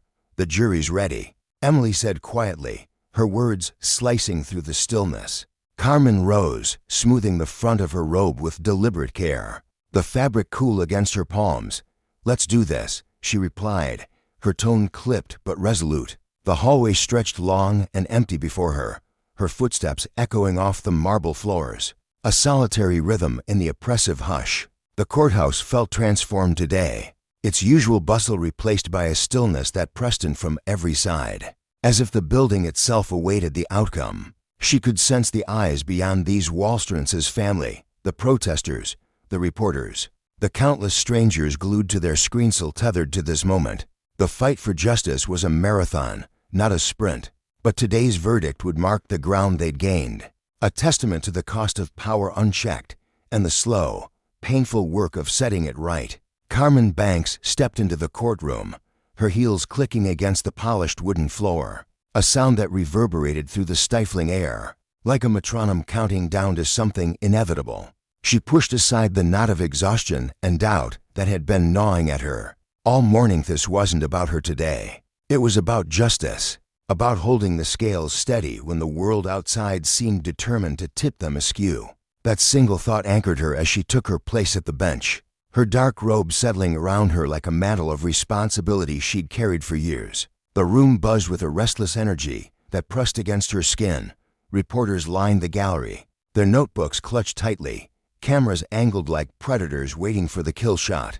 Their murmurs blended into a low hum, a soundtrack to the tension that thickened the air. In the front rows, the families of Taryn Daniels and Officer Michael Taylor sat like statues carved from opposing. Emotion, hope, and dread locked in a silent standoff. Taryn's mother twisted a tissue in her hands, her knuckles pale against the fabric, her eyes darting toward her son with a mixture of pride and fear. Beside her, his younger sister sat rigid, her jaw tight, as if she were holding her breath for the entire family. Across the aisle, Officer Taylor's wife stared straight ahead, her face a mask of strained composure, while his teenage son slumped in his seat, arms crossed, his gaze fixed on the floor as if he could will himself anywhere but here. Carmen's eyes swept the room before settling on Taryn, seated at the defense table with his lawyer. His hands rested in front of him, fingers interlaced so tightly she could see the strain in his knuckles. His face was a study in stillness, but she knew him well enough by now to spot the cracks beneath the surface. The trial had dragged on for weeks, each day chipping away at him, leaving shadows under his eyes that spoke of sleepless nights and endless questions. Yet there was something else there too, a faint spark, fragile but unyielding, flickering in the depths of his brown eyes. It was hope, she realized. Hope that today might finally bring the vindication he'd been chasing. Since the moment Officer Taylor's handcuffs had snapped around his wrists on a rainy street corner 2 years ago, that spark tugged at her, a reminder of why she endured the weight of this job. Her gaze shifted to Officer Taylor, and the contrast struck her like a physical blow. Gone was the swagger he'd worn like a second uniform when the trial began. Now, he sat hunched at the prosecution's table, his broad shoulders curled inward as if trying to shrink himself down to nothing. His hands gripped the table's edge, trembling faintly, the knuckles whitening with every shallow breath he took. His eyes darted around the room toward the jury box, the gallery, the ceiling, anywhere but at her or Taryn. For the first time, he looked small, diminished, a man who'd finally glimpsed the shadow of his own reckoning. Carmen felt a flicker of something pity, perhaps, but it was quickly swallowed by the memory of the body camera footage she'd watched over and over. Taylor's voice barking commands, Taryn's pleas ignored the casual brutality of power unchecked. "Please bring in the jury," she said, her voice cutting through the hush like a blade. It echoed off the high walls, steady and commanding, betraying none of the storm roiling inside her. The double doors at the back creaked open, and the 12 jurors shuffled in, their footsteps a disjointed rhythm against the floor. Carmen watched them closely as they settled into their seats, her pulse hammering in her chest despite the calm she projected. Each face told a story, some weary, some resolute, all burdened by the decision they'd spent hours debating behind closed doors. The foreman, a woman in her 50s with dark hair pulled into a severe bun, stood out most. She clutched a folded slip of paper in her hands, her fingers tightening around it as if it were the only thing keeping her grounded. Her lips pressed into a thin line, and Carmen caught the faint tremble in her posture, a sign of the weight she carried. "Has the jury reached a verdict?" Carmen asked, nodding toward the foreman. Her voice was firm, but inside, her thoughts churned. What if they'd faltered? What if they'd let fear or bias sway them? She'd seen it happen before. Justice slipping through her fingers like sand. The foreman rose, her movements slow, deliberate. "We have, Your Honor," she replied, her voice quivering just enough to hint at the gravity of what she was about to say. She unfolded the paper with shaky hands, the rustle amplified in the stillness, and glanced at it briefly before lifting her eyes to the room. "In the case of Officer Michael Taylor, we find the defendant guilty of wrongful arrest and racial discrimination." A ripple of sound swept through the courtroom, gasps, whispers, a stifled sob from Taryn's mother, but it faded quickly under the verdict's weight. Carmen's gaze snapped to Taryn. He sat frozen, his face a blank slate, as if his mind couldn't yet process the words. Then, slowly, the realization broke through. His eyes widened, his lips parted, and a single tear traced a path down his cheek, glistening in the harsh fluorescent light. His lawyer, a weary man with graying hair, reached over and gripped his shoulder, a silent anchor as Taryn exhaled a breath he'd been holding for months. Across the room, Officer Taylor remained still, his face drained of color, his hands clenched so tightly his nails must have bitten into his palms. His eyes, wide with shock and guilt, stared at nothing, as if the floor had opened beneath him and he was falling into an abyss of his own making. Carmen raised her gavel and brought it down with a sharp crack. "Court is adjourned," she announced, her voice ringing clear above the rising murmur of the crowd. Reporters surged toward the exits, their footsteps a frantic scramble as they raced to break the story. The room began to empty, but Carmen stayed at the bench, her fingers still curled around the gavel's smooth handle. Her mind buzzed with the day's events, a tangle of relief and exhaustion. But there was no triumph to savor. This wasn't a victory parade, it was a single step in a marathon that stretched far beyond these walls, into streets and homes where people like Taryn still face the same battles every day. The courtroom grew quiet, save for the soft rustle of papers as attorneys packed their briefcases. Taryn lingered at the defense table, his family now gathered around him. His mother pulled him into a fierce hug, her shoulders shaking with silent sobs, while his sister rested her head against his arm, her tension melting into weary relief. Carmen caught his eye across the emptying space, and for a fleeting moment, their gazes locked.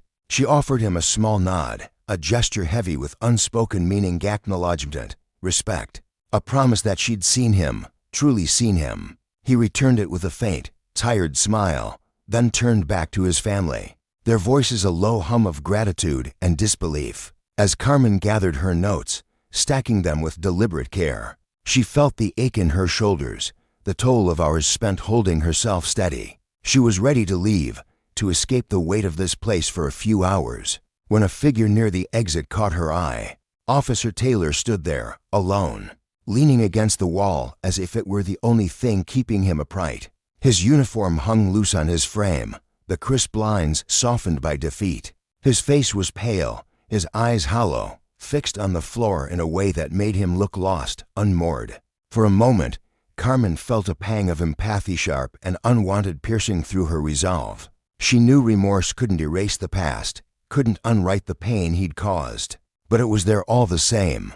She started toward the door, intending to slip past him without a word, but something in his posture stopped her, the way his shoulders slumped, The way his hands fidgeted at his sideset was the look of a man grappling with a truth he'd ignored too long. "Judge Banks," he said, his voice hoarse, barely audible. She turned to face him, her expression a careful mask, though her heart thudded harder in her chest. "Yes," she replied, keeping her tone neutral, unreadable. Taylor straightened slightly, his eyes meeting hers with a raw, unsteady intensity. The silence stretched between them, thick with everything unsaved accusations, the evidence, the years of harm he'd helped perpetuate. He faltered, his hands twitching as he searched for words. "I didn't expect to see you here. I didn't mean for any of this to happen." Carmen's mind raced, memories flashing like lightning, countless faces, countless stories, all echoing the same refrain, "I didn't mean it." She'd heard it from men and women who'd wielded their power carelessly, who'd let bias twist their judgment until it broke someone else. "You didn't mean for it to happen," she repeated, her voice cool, edged with steel. "But it did. Officer Taylor, it happened to Taryn. It's happened to people like me over and over. And now you're standing here with an apology after the damage is already carved in stone." His face flushed, guilt painting his features in stark red hues. "I know," he said, his voice cracking. "I screwed up. I let my biases run the show. We see that now. But it's not as simple as unlearning everything I've been taught my whole life." She crossed her arms, her eyes narrowing as she studied him. "What's different now?" she pressed. "Is it that you got caught? Or is it that someone finally held a mirror up to your actions?" Taylor flinched, but he didn't back down. "Both," he admitted, his voice low, raw. "I didn't see it before. I thought I was doing my job, keeping people safe. But I was wrong. You get that now." Carmen drew a slow breath, her gaze softening just enough to let a sliver of her own weariness show. She'd spent her career walking this tightrope of balancing accountability, with the faint hope of redemption, knowing most apologies came too late to heal the wounds they'd caused. Today, she was bone-tired, worn thin by a system that demanded she fight for every scrap of fairness. "Officer Taylor," she said, her words measured, deliberate, "what you did isn't just a mistake. It's a thread in a tapestry of problems bigger than this courtroom. I'm glad you see your biases now, but I hope you understand that words alone don't mend what's broken." He nodded, his face etched with regret so deep it seemed to age him a decade in an instant. "I know. I'm going to do better. I'm going to learn from this. You swear it." She held his gaze, searching for the truth behind his promise. She'd seen too many epiphanies fade once the spotlight dimmed. But there was something in Taylor's eyes, a flicker of resolve, fragile but real, that gave her pause. Whether it would grow into something meaningful, she couldn't say. "I hope you do," she said finally, her voice quiet but firm. "Because people like you, with the power you hold, can either keep this cycle spinning or start breaking it apart." Taylor nodded again, a spark of determination hardening his features. "I'll remember that," he said, his tone steadier now. Carmen gave him one last look, a silent measure of the man he might become, then turned and walked toward the exit. The humid air hit her as she stepped outside, heavy and warm, wrapping around her like a second skin. She paused on the courthouse steps, the distant hum of the city washing over her, and let the weight of the day settle into her bones. Justice had been served today, but it was a fleeting thing, a single note in a symphony that played on, unrelenting, in the lives of those still waiting for their turn to be heard. The air in Louisiana clung to Carmen like a damp shroud as she stepped away from the courthouse, the day's proceedings still echoing in her mind. She had fulfilled her duty as Judge Banks today, presiding over a case that carried far more weight than the simple facts laid out in legal briefs. Yet, as she descended the worn concrete steps of the side exit, the victory felt fleeting, almost fragile. Beyond those courtroom walls stretched a world still tangled in the thorns of injustice, a system fractured by deep, jagged cracks that no single verdict could mend. She could hear the distant hum of the media swarm at the front entrance, their cameras poised like vultures, microphones thrust forward in search of a pithy quote to boil down the mess of human struggle into a neat headline. Carmen had no appetite for their frenzy. There were no tidy answers to offer, no way to distill the raw complexity of what had unfolded into a soundbite. So she slipped out quietly, her heels clicking softly against the steps, her thoughts spiraling back to the heart of the trial. Terrence Daniels lingered in her mind, a young man whose life had been derailed by nothing more than a walk home through the wrong neighborhood at the wrong time. She could still picture him in the defendant's chair, his broad shoulders hunched slightly under the weight of scrutiny, his dark eyes flickering between hope and despair as the proceedings dragged on. He wasn't just a name on a docket to her. He was a symbol of countless othersmen and women whose stories mirrored his, caught in the unforgiving gears of a machine that too often judged them. Before they even had a chance to speak, the case had ended in his favor today. But Carmen knew better than to call it closure. This was no triumphant finale. It was merely the opening note of a much louder, more discordant songoni that would need to resonate through courtrooms, precincts, and quiet community corners across the nation if anything was ever going to change. As she neared her car, the late afternoon sun cast long shadows across the parking lot, painting the asphalt in shades of gold and gray. The humidity pressed against her skin, a reminder of the heaviness she carried inside. Suddenly, a voice broke through the stillness, low and steady, calling her name. She turned, her breath catching for a moment as she saw Terrence approaching, his attorney trailing a few steps behind. His face was a map of exhaustion lines etched deep around his eyes, the toll of sleepless nights and relentless uncertainty carved into his features. Yet there was a quiet calm there now, a flicker of relief that softened the edges of his weariness. "Judge Banks," he said, his voice carrying a gravity that made her pause. "I just wanted to thank you for everything." Carmen studied him, her chest tightening as she absorbed the depth of his gratitude. She could feel the ache of what he'd endured radiating off him, humiliation of handcuffs, snapping around his wrists, the cold indifference of a jail cell, the gnawing fear that his truth might never be heard. "You don't need to thank me, Terrence," she replied, her tone gentle but firm. "I was just doing my job." But he shook his head, a faint spark of defiance lighting his gaze. "No, it's more than that. This trial wasn't just about me. It was about showing people what's really happening out there, what we go through every day. You gave me a voice when I didn't think anyone would listen." His words hit her like a stone sinking into still water, rippling through her with a force she couldn't ignore. She understood the way he cried, not just his own pain, but the collective burden of a community too often silenced. "I hope this is a step toward something better," she said, choosing her words with care. Her voice tinged with both resolve and caution. "But it's only one case. The road ahead is longer than any of us want to admit." Terrence's expression softened, a small, weary smile tugging at his lips. "I know, but it's a start, and for that, I'm grateful." She watched as he turned away, his attorney offering her a nod before guiding him toward the waiting car. Their silhouettes blurred against the fading light, and Carmen stood rooted to the spot, a storm of emotions churning within her. One trial couldn't topple a system built on centuries of inequity. One verdict couldn't erase the scars left by bias and abuse of power. But Terrence was right, it was a start, a fragile crack in the foundation of injustice. As she unlocked her car and slid into the driver's seat, the leather cool against her back, Carmen let herself linger in that thought. The fight for justice was a marathon, not a sprint, and today had been a single hard-won mile. She turned the key in the ignition, the engine rumbling to life, and pulled away from the courthouse. The city of Baton Rouge unfurled before her, a sprawling tapestry of streets and lives, each corner shaped by the invisible threads of race, class, and history. The weight of the day pressed down on her shoulders, a constant companion she'd learned to carry. But for a fleeting moment, she let herself breathe. Tomorrow, the battle would resume. Tomorrow, she'd step back into the fray. For now, though, she drove in silence, the hum of the city blending with the rhythm of her thoughts. The courthouse shrank in her rearview mirror, its imposing facade giving way to the blur of urban life. Carmen's mind drifted to the others woven into the story: Officer Taylor, whose actions had sparked the chain of events; Sergeant Harris, who'd stood by with a tight jaw and averted eyes; and the countless judges, lawyers, and citizens across the country wrestling with the same question she faced. How do you mend a system flawed from its inception? How do you turn justice from a hollow word into a living truth?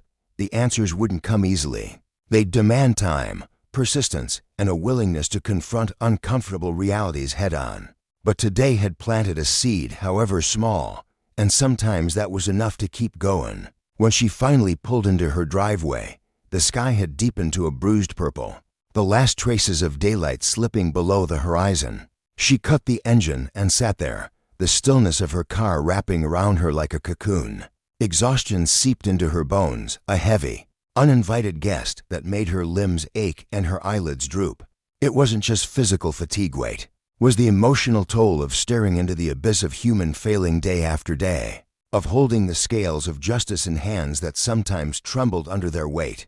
She stepped out into the evening air, the faint chirping of crickets filling the silence, and paused to tilt her head back. The vastness of the sky stretched above her, a quiet reprieve from the chaos of the courtroom. She inhaled deeply, letting the tension in her shoulders unravel, if only for a moment, before heading inside. The house greeted her with its familiar stillness. She hung her coat on the rack, kicked off her heels, and padded barefoot across the hardwood floor, the coolness soothing her tired feet. Her movements were mechanical, flipping on a light, setting her keys on the counter while her mind replayed the day in vivid fragments. Officer Taylor's voice lingered in her thoughts, his words from the witness stand looping like a broken record. "I didn't mean for this to happen." It wasn't a novel defense. She'd heard it countless times from people who'd stumbled into the consequences of their own power, without ever pausing to consider its reach. Taylor had seemed genuine, his brow furrowed with regret, his hands fidgeting as he spoke.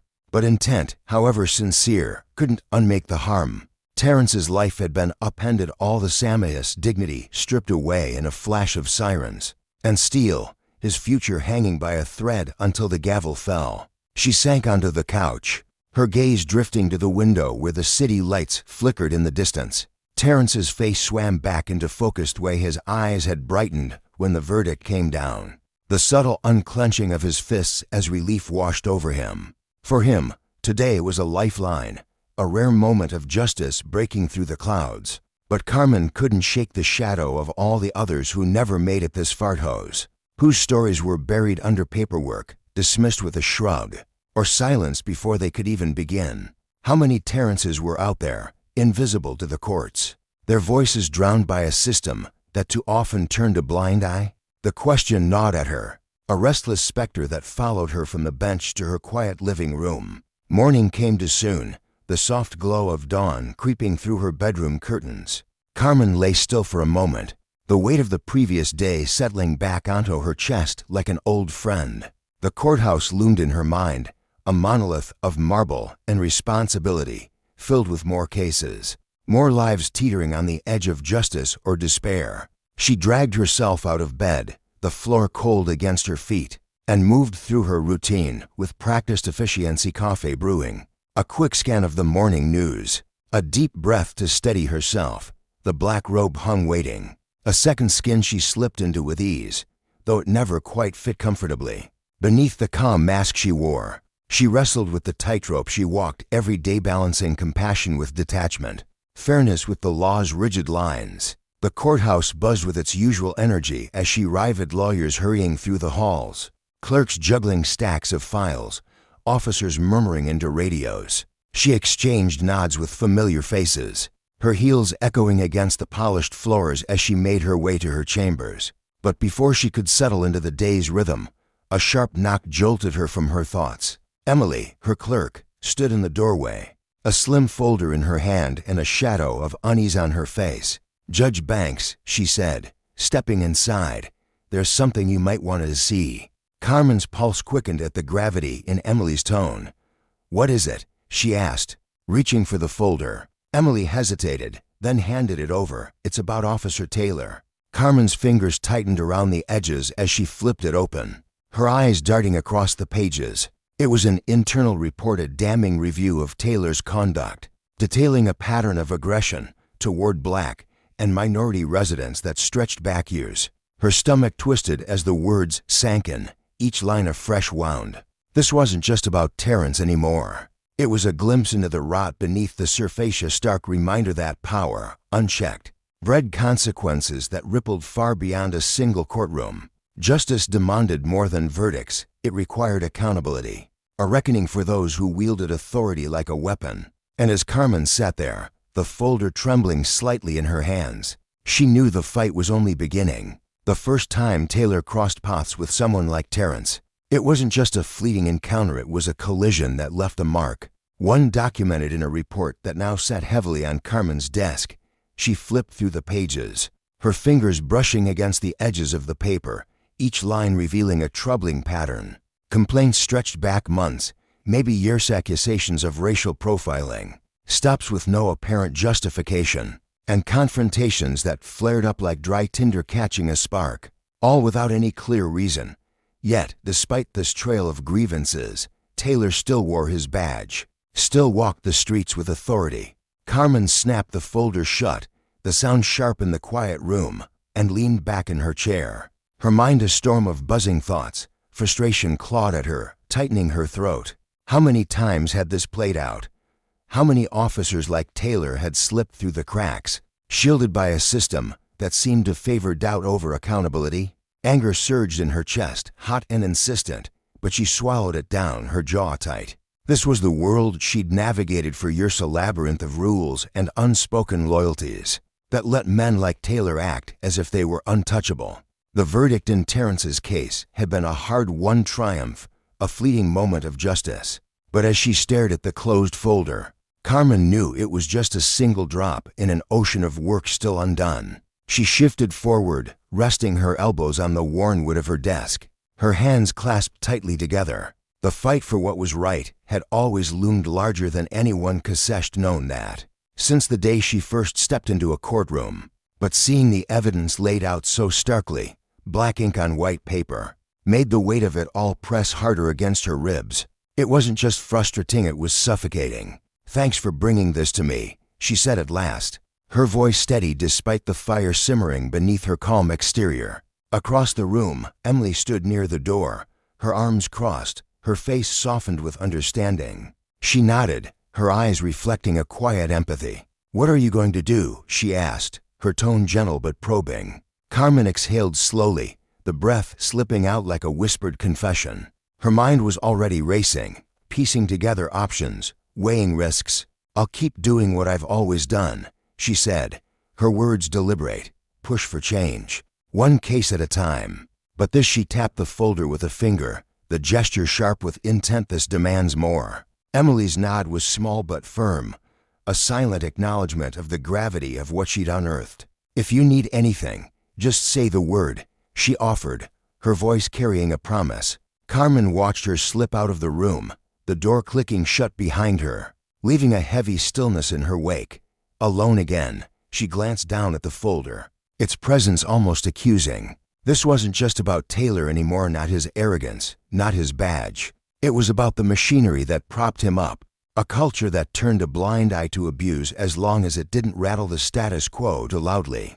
Carmen's resolve hardened. It was time to shake things up. She reached for her phone, her fingers steady as she dialed a number she knew by heart. After a few rings, a gruff voice answered. "Sergeant Harris, it's Judge Banks," she replied, her tone crisp. "We need to talk." Later that afternoon, Carmen found herself tucked into a corner booth at a small cafe, the murmur of other conversations blending into a dull hum around her. Across the table sat Sergeant Harris, his broad shoulders hunched slightly, his weathered hands wrapped around a steaming mug of coffee. The air smelled of roasted beans and faintly burnt toast, and sunlight slanted through the window, catching the dust motes drifting lazily between them. "You've seen the report on Taylor?" she asked, her gaze locking onto his. Harris nodded, his brow furrowing, deepening the lines etched into his face.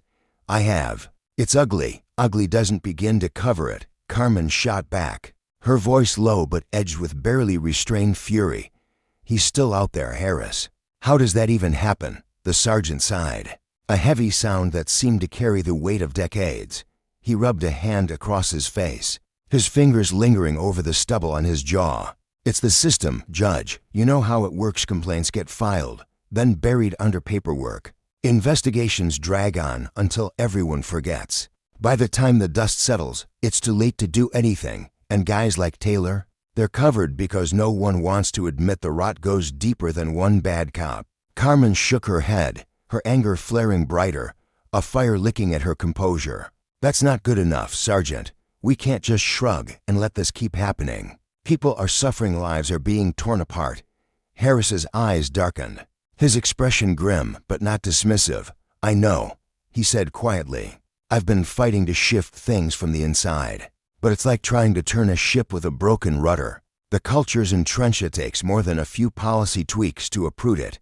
She leaned closer, her voice fierce with determination. Then we drag it into the open. People need to see this. Harris, we can't let it fester in the shadows any longer. He met her stare, his eyes narrowing slightly as he considered her words. You're right, he admitted after a pause, his tone thoughtful. But go in public, that's a storm waiting to happen. Carmen didn't flinch. Good. Maybe a storm's exactly what we need. As they sat there, the weight of their exchange settled over her like a thick fog. This wasn't just about Officer Taylor and his reckless power. It was about the entire ecosystem that let him thrive. She'd always understood the justice system had cracks, but now, after years of peering into those fissures, she saw how vast and jagged they'd become. I get it, she said, her voice steady but burning with intensity. Making this public will kick up dust, more than dust, a hurricane. But if the system's broken, we can't keep pretending it's fine. Harris studied her, a mix of admiration and worry flickering in his gaze. You're not wrong, Judge, but it's a steep hill. You'll hit walls inside the department, out in the streets. People don't want to hear that the problem's this big.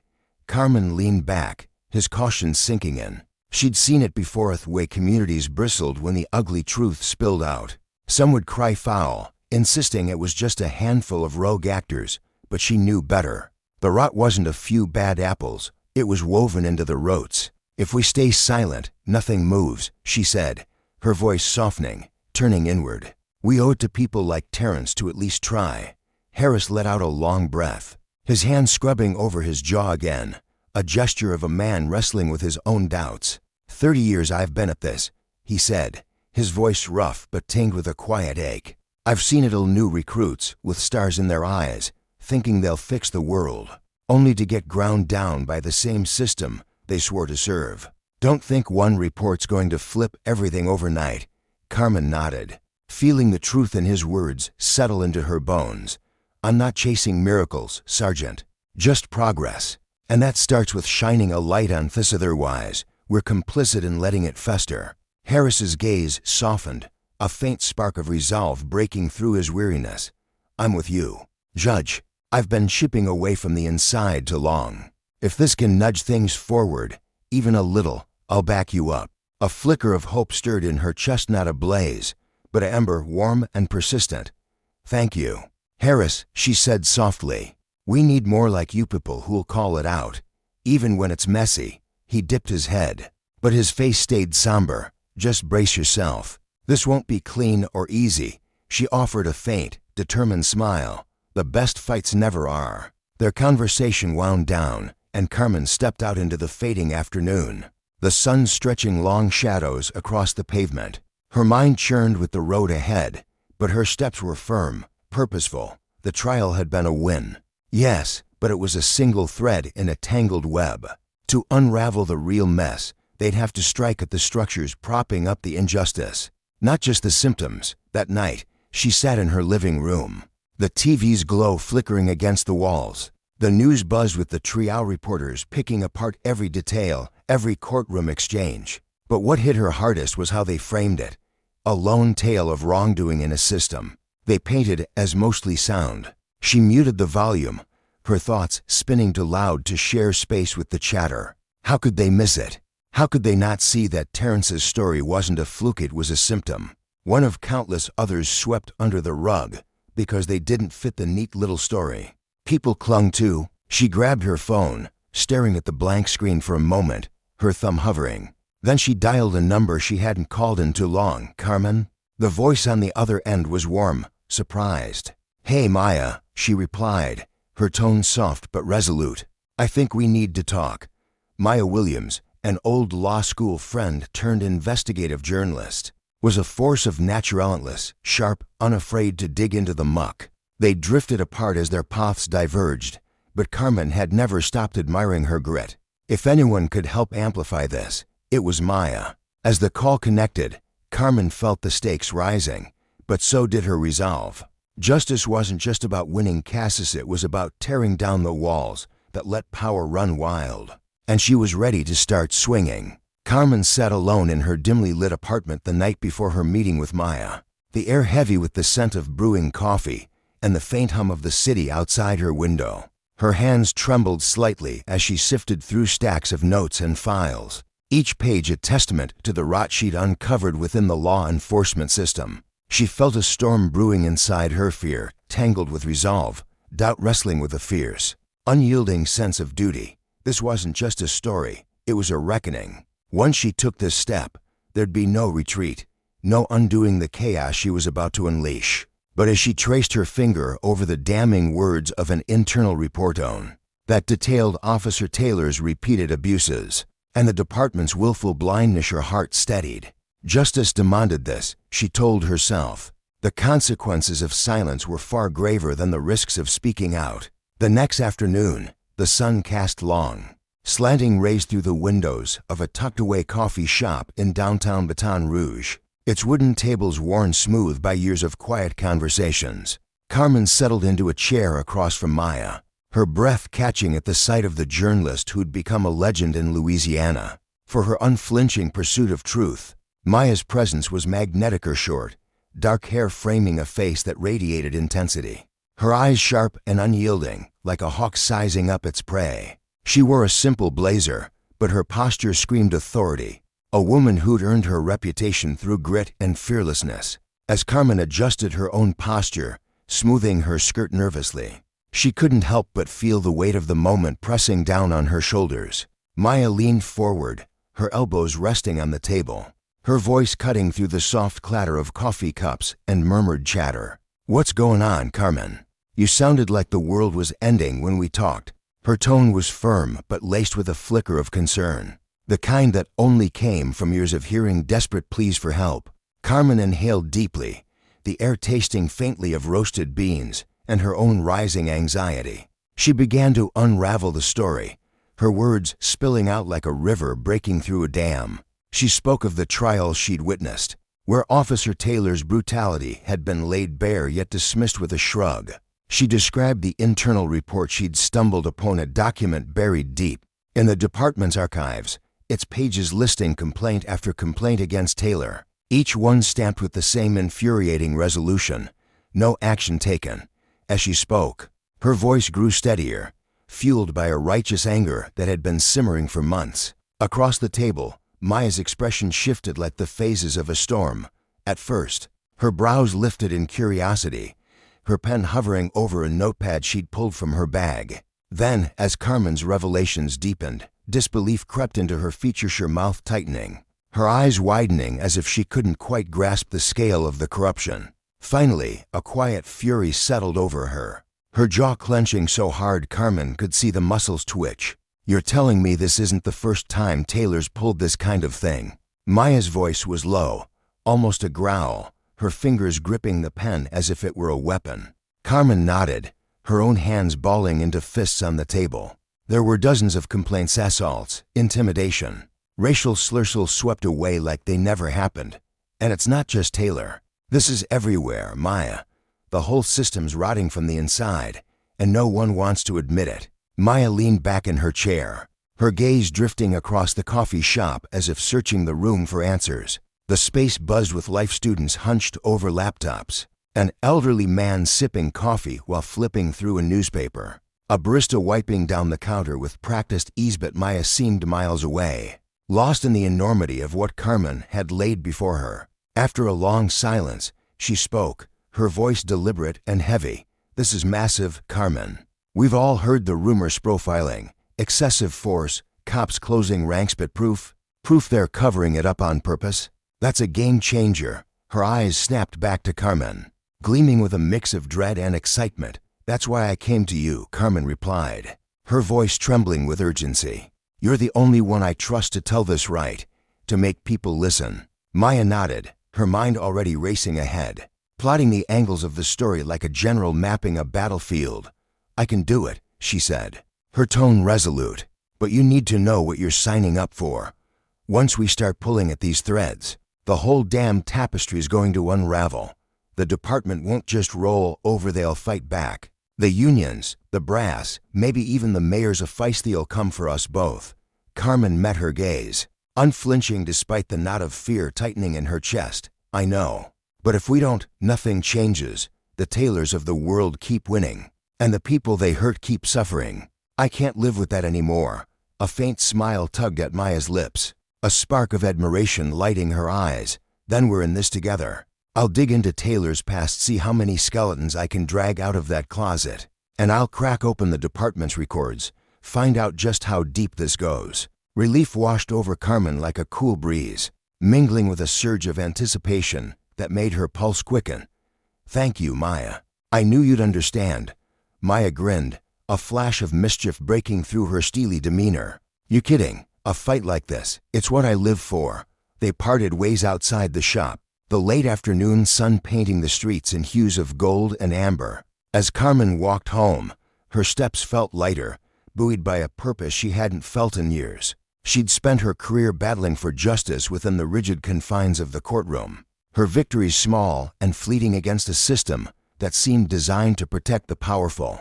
Now, she was stepping beyond those walls, and the path ahead, though treacherous, felt alive with possibility. Over the next few weeks, Carmen and Maya became a relentless team, their days blurring into nights as they chased the truth. Maya's apartment transformed into a war room, papers strewn across every surface, coffee cups piling up in the sink, a whiteboard scrawled with names, dates, and connections that painted a chilling picture.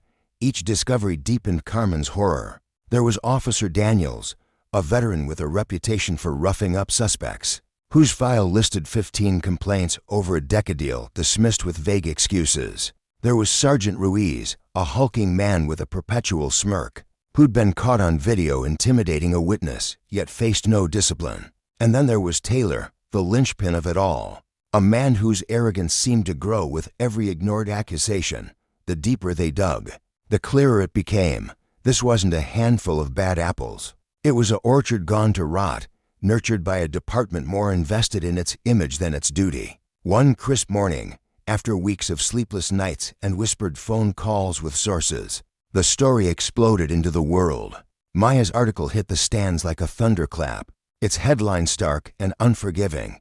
"Systemic bias, how Baton Rouge police ignored warnings and let misconduct thrive." The words sprawled across the front page of every major paper in the state, and by midday, they'd ricocheted across the internet, shared and reshared until the numbers blurred. The piece was a masterpiece of precision and names listed in bold, incidents recounted in excruciating detail, internal reports quoted verbatim to expose the cover-ups. It didn't just point fingers, it demanded accountability, laying bare a system that had traded justice for convenience and power for impunity. The reaction was instantaneous.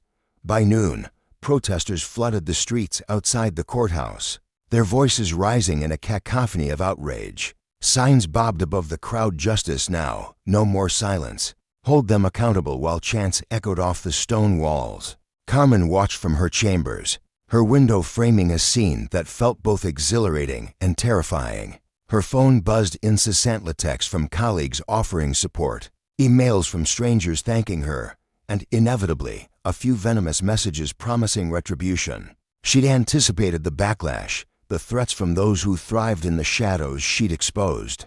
But as she stood there, the roar of the crowd seeping through the glass, she felt a quiet certainty settle over her. This chaos, this upheaval, was the sound of a dam breaking, of a reckoning long overdue. In the days that followed, the story grew legs of its own. Other officers stepped forward, their voices trembling as they shared tales of coercion and silenced complaints. A young patrolman named James, barely out of the academy, recounted how he'd been ordered to look the other way during a brutal arrest. An older detective, Maria, her face lined with years of regret, admitted she'd filed reports that vanished into thin air. Investigations sprouted like weeds, state inquiries, federal probes, internal reviews, and high-ranking officials found themselves under a spotlight they couldn't escape. The momentum swelled, a tide Carmen hadn't dared hope for, and with it came a fragile flickering belief that change might actually take root. One evening, as the sun dipped below the horizon, Carmen stood on the courthouse steps, the air cool against her skin. Below her, a sea of faces stretched out toward ordinary people, young and old. Their eyes blazing with determination, they held candles and signs, their chants softening into a steady hum of solidarity. It was a sight that stirred something deep within her, a mix of pride and responsibility that made her throat tighten. She thought of Officer Taylor, his smug grin as he walked free time and again, and of the countless others like him who'd wielded power like a club, certain they'd never face consequences. This moment, she realized, was their answer. The system was a monolith, cracked and crumbling under its own weight, and dismantling it would take years, maybe generations. But tonight, they'd struck a blow, a spark that could ignite something unstoppable. As the sky darkened and the first stars pierced the twilight, Carmen allowed herself a small, weary smile. The weight of the fight still pressed on her, a burden she'd carry as long as it took. But for the first time, the road ahead didn't feel like an endless abyss. It felt like a path, rocky, winding, but leading somewhere worth going. The lesson was clear: power unchecked was a poison, seeping into every corner until it choked the life from justice itself. She'd seen it in Taylor's swagger, in the department's indifference, in the fear that had kept so many silent. But she'd also seen what happened when that power met resistance, when courage and truth collided with corruption. It wasn't enough to win the war, not yet, but it was enough to start one. And that, she thought, as the crowd's voices rose into the night, was a beginning she could believe in.